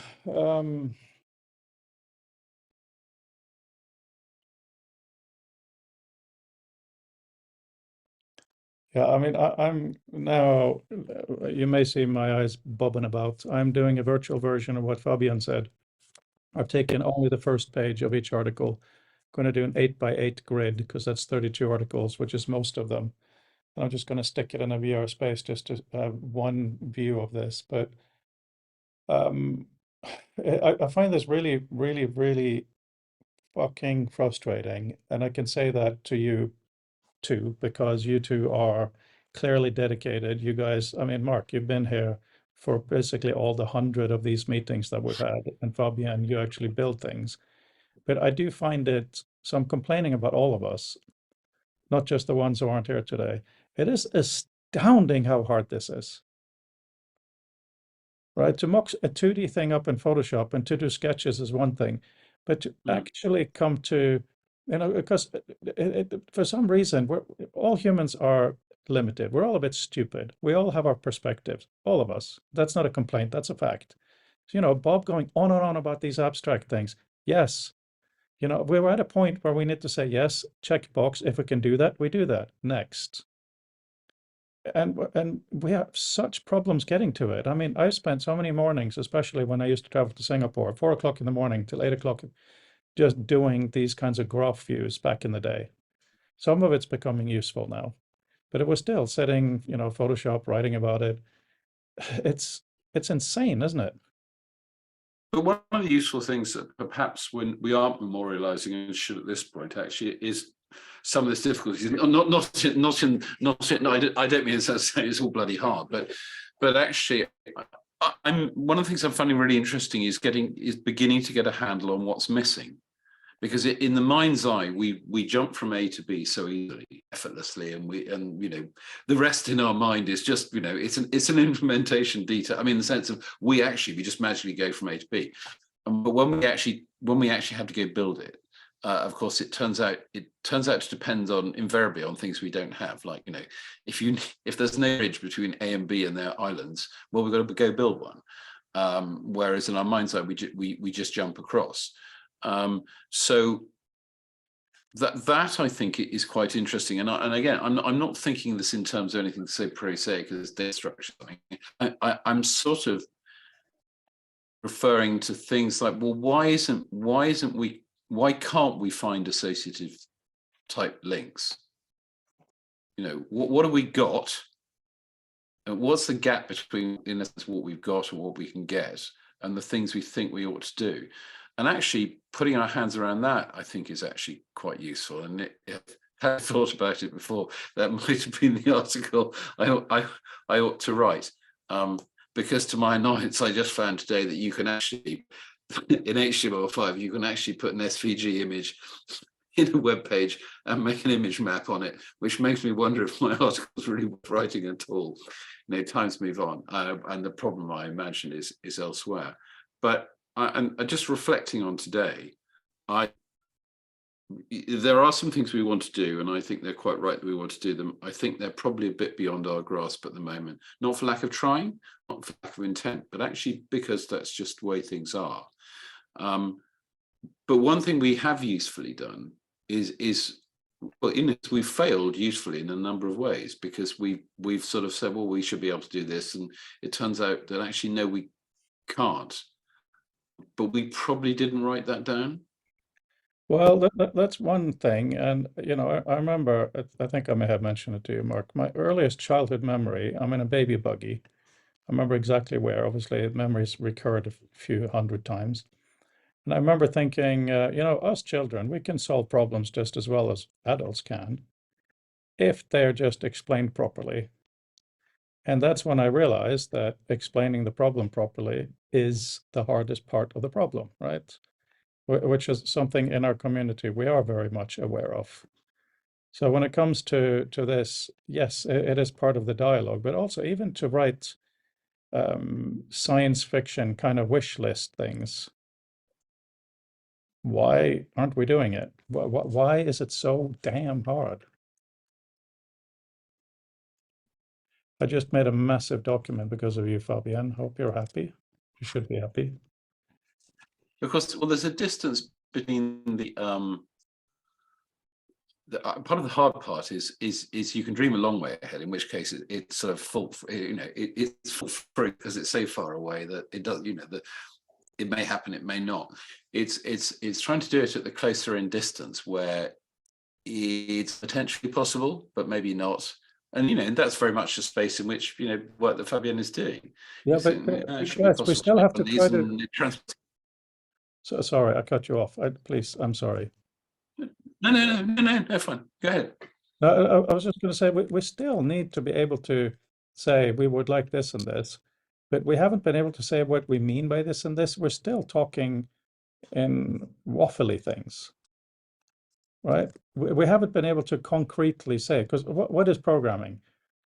Arrogantly me telling you what programming is, Fabian. Programming is writing down an explicit set of rules. You know, so ideally a spec, any normal programmer should be able to implement a well-written spec. At least that's what they tell me. So we in this community are still miles away from writing a good spec.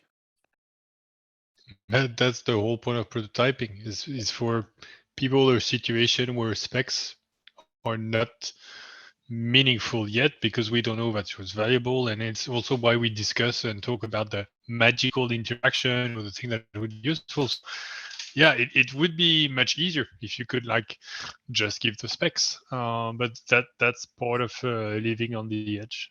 It's very, you need to embrace the frustration because it's not going away. And to be honest, I'm a little bit surprised that it feels so pressing now, because as you know, I'm new to the group. I'm not new to being on the edge.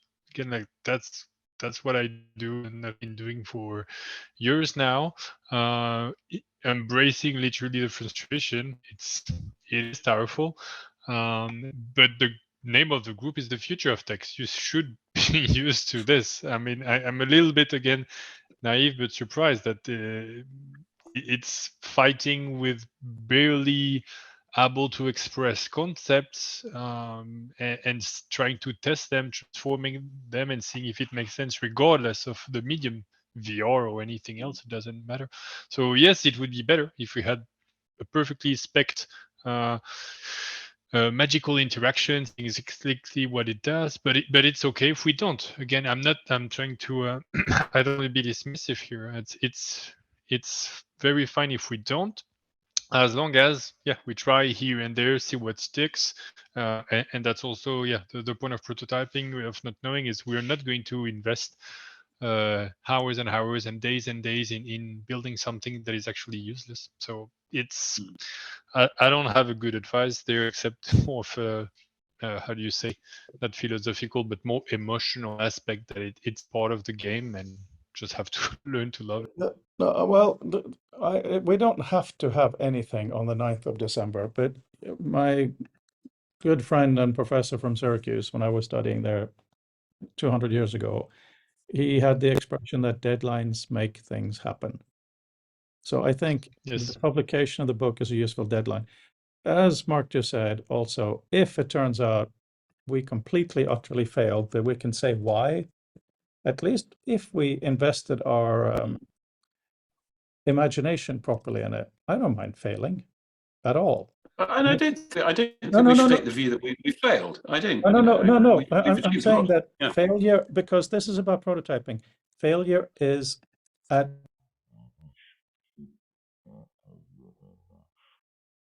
We've lost the sound.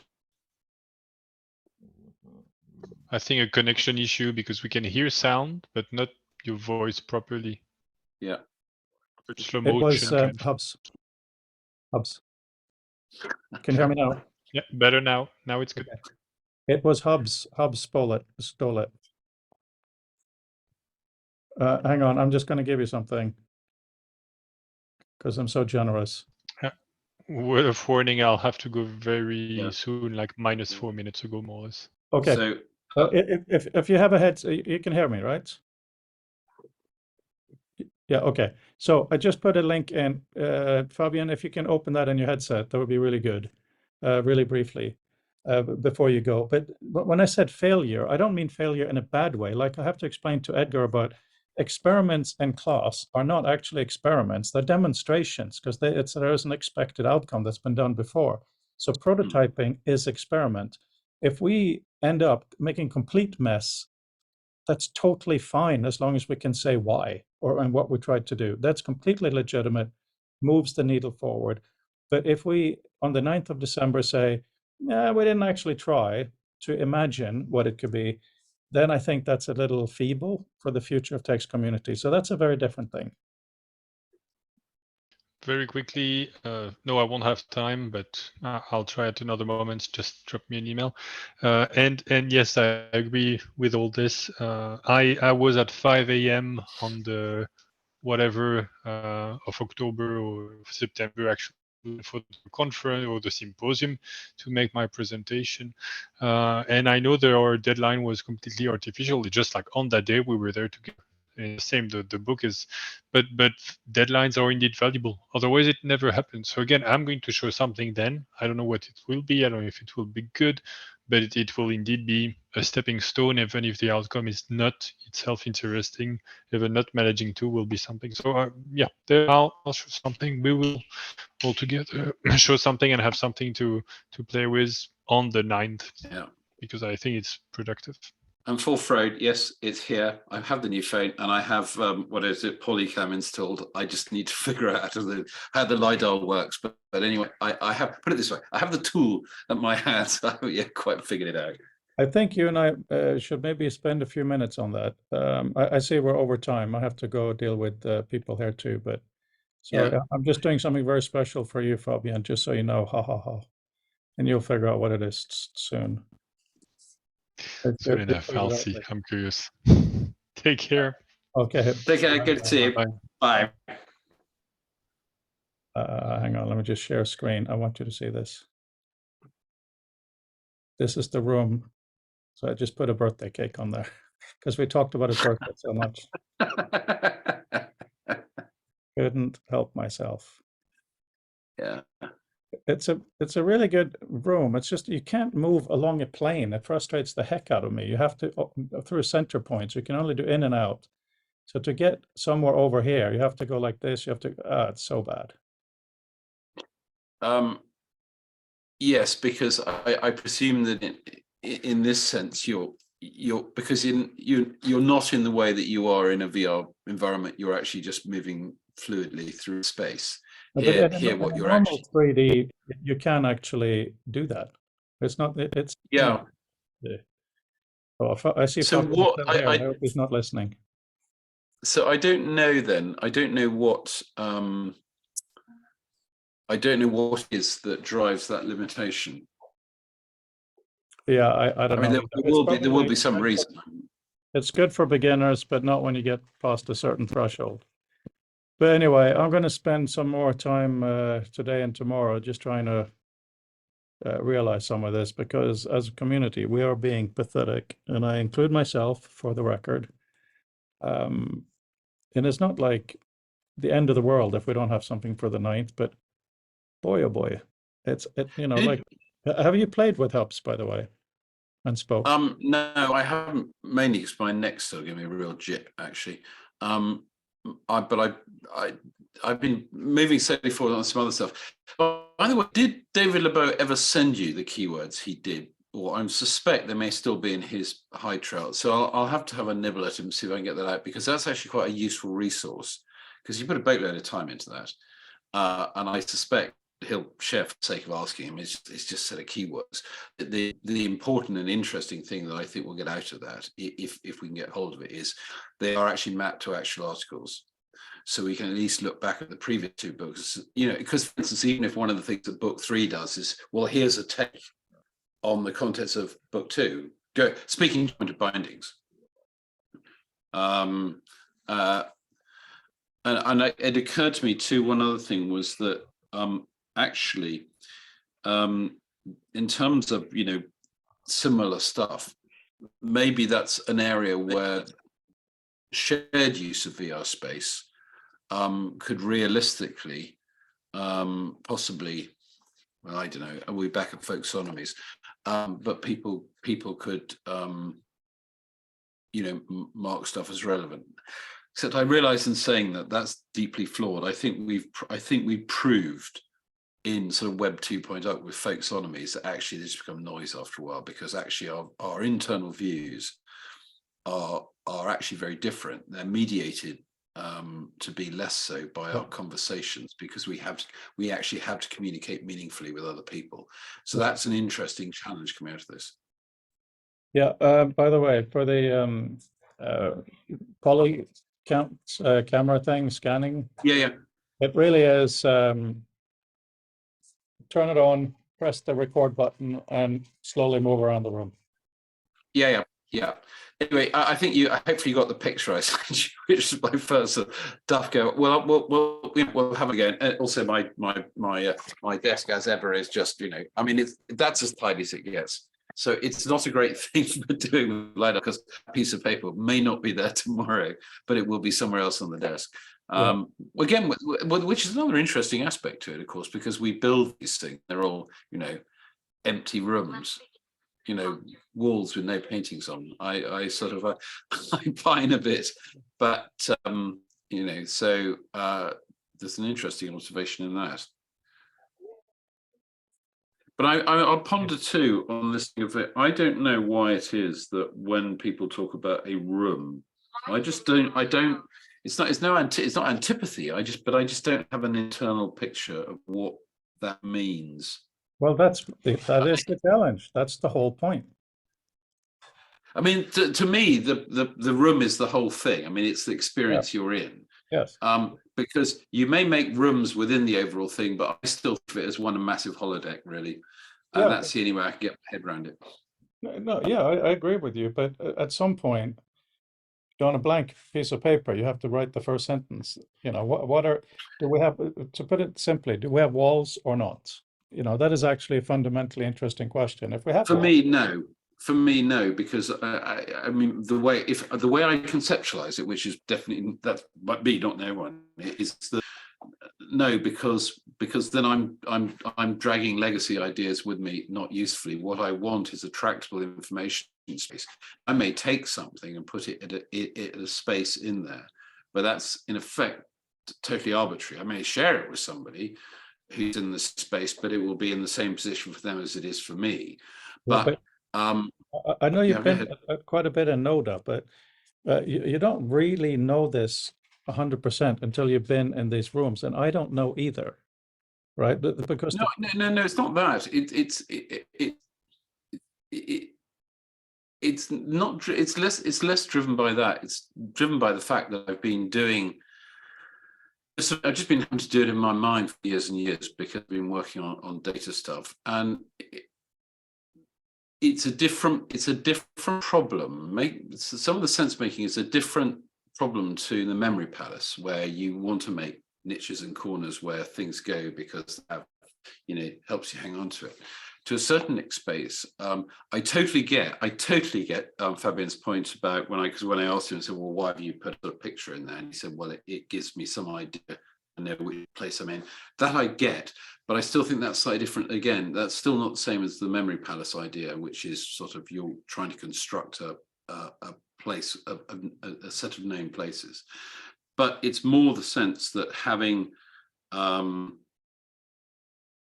something where, in a sense, you start with a ball of data and you pull out the bits you want, and it's something much more tractable. And the moment you start to put desks and chairs and things in, when doing that sort of thinking or that sort of interaction, all that stuff actually gets in the way. Now, which is not the same as me deciding I'm going to sit down at a virtual desk and do some work in a virtual work environment, which is a different use case. So it's not that there is no relevance for rooms, but for the sort of, when I'm trying to think of what I can do in the book that I can't do with a paper book, I don't want to sit in a virtual room and read it on a virtual screen. What I want to do is I want to see all the things that it would be totally impossible for me to do with a physical book. I want to be able to see the same pages in multiple bindings. I want to be able to see the effect, for want of a better word, the keyword, or to at least have the possibility to make those associations and move things around. Because I thought Bjorn's point was actually spot on, and that's what made me think this idea of the multiple bindings is okay. So you go through when you're doing this initial parsing, nation, what we will. Often what you're doing is you're picking up, so, oh, right, yeah, okay, that's interesting. And someone else in your brain was thinking, yes, because it relates to something else. And at that point, all you really want to do is to peg that and move on. But you know that you want to be able to come back to that little grouping again. And that's something, that is an affordance that potentially I think VR delivers on. One of our problems at the moment, one of the reasons we can't do it is we just don't have a good enough data set. And that's frustrating, but I think that's where we are. And I don't think it's a simple thing. It's not, we're not trying hard enough. I just think it will come over time as we do more work. I think so, the fact we don't have it isn't that we're not trying. I think you need to define what should be in the data set. That's one thing. But when I'm talking about a room, I don't necessarily mean an office. However, AR will be the first use case. There's no question about that. Because that's just what Apple has said they're going to do. That's what Tim Cook has said, and that's what the Quest Pro is, AR first. When it comes to using a bigger space, there is, at least if you build something in hubs and then you go into hubs and it's just wide open with nothing around you, it's incredibly exposed and unpleasant. It's like being in the middle of the savannah where you have infinite space all around you. It's not a nice feeling at all. So then you see, I don't get that same sensation. I suppose that's the difficulty of extrapolating a puzzle view too much, because it's the whole thing.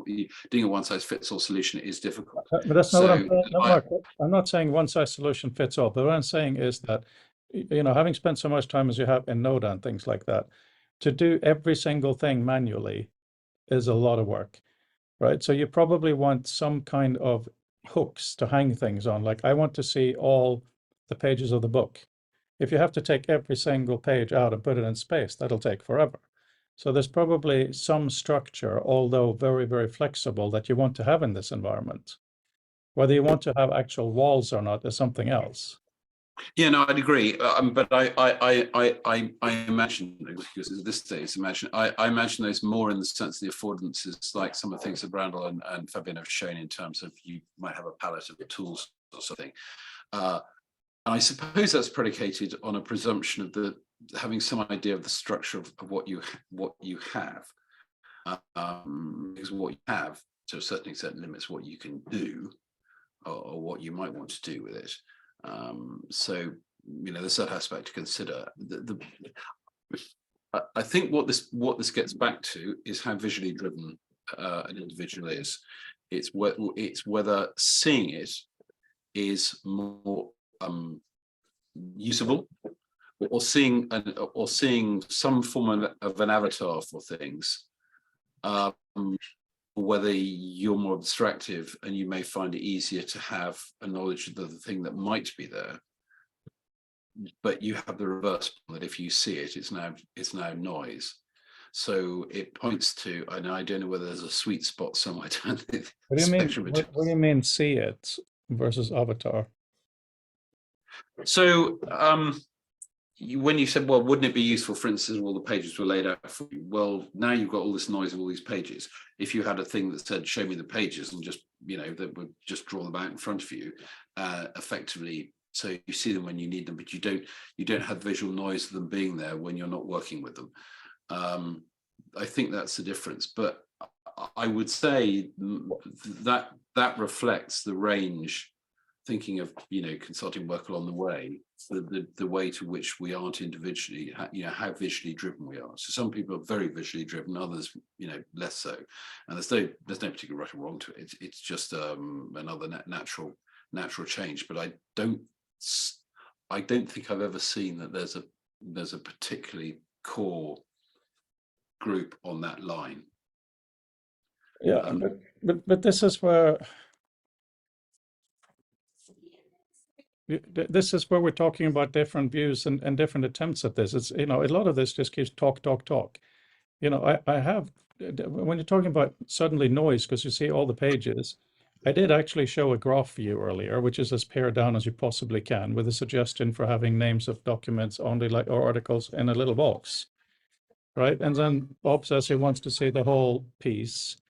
It's like we at some point we just have to start testing, and I find it. But that's odd. I never. I was confused the idea that you'd even think of seeing using that graph as a means to look at the articles.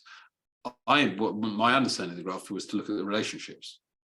Yes, that's not the way I imagine. You have articles. It's not you shouldn't, but it's not the way I'd imagine you do it as an index. Mark, the idea with that was you have people, concepts, articles, and you have all kinds of magnetic ways, so to speak, of doing the layouts. But you get to an article, you touch it, you get a small version of it, first page.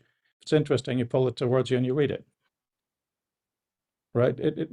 That's why I have the foreground background space in the virtual environment that I've sent around. Right? So you have this relationship, but you still read it like this, because reading it huge like a poster isn't very pleasant necessarily.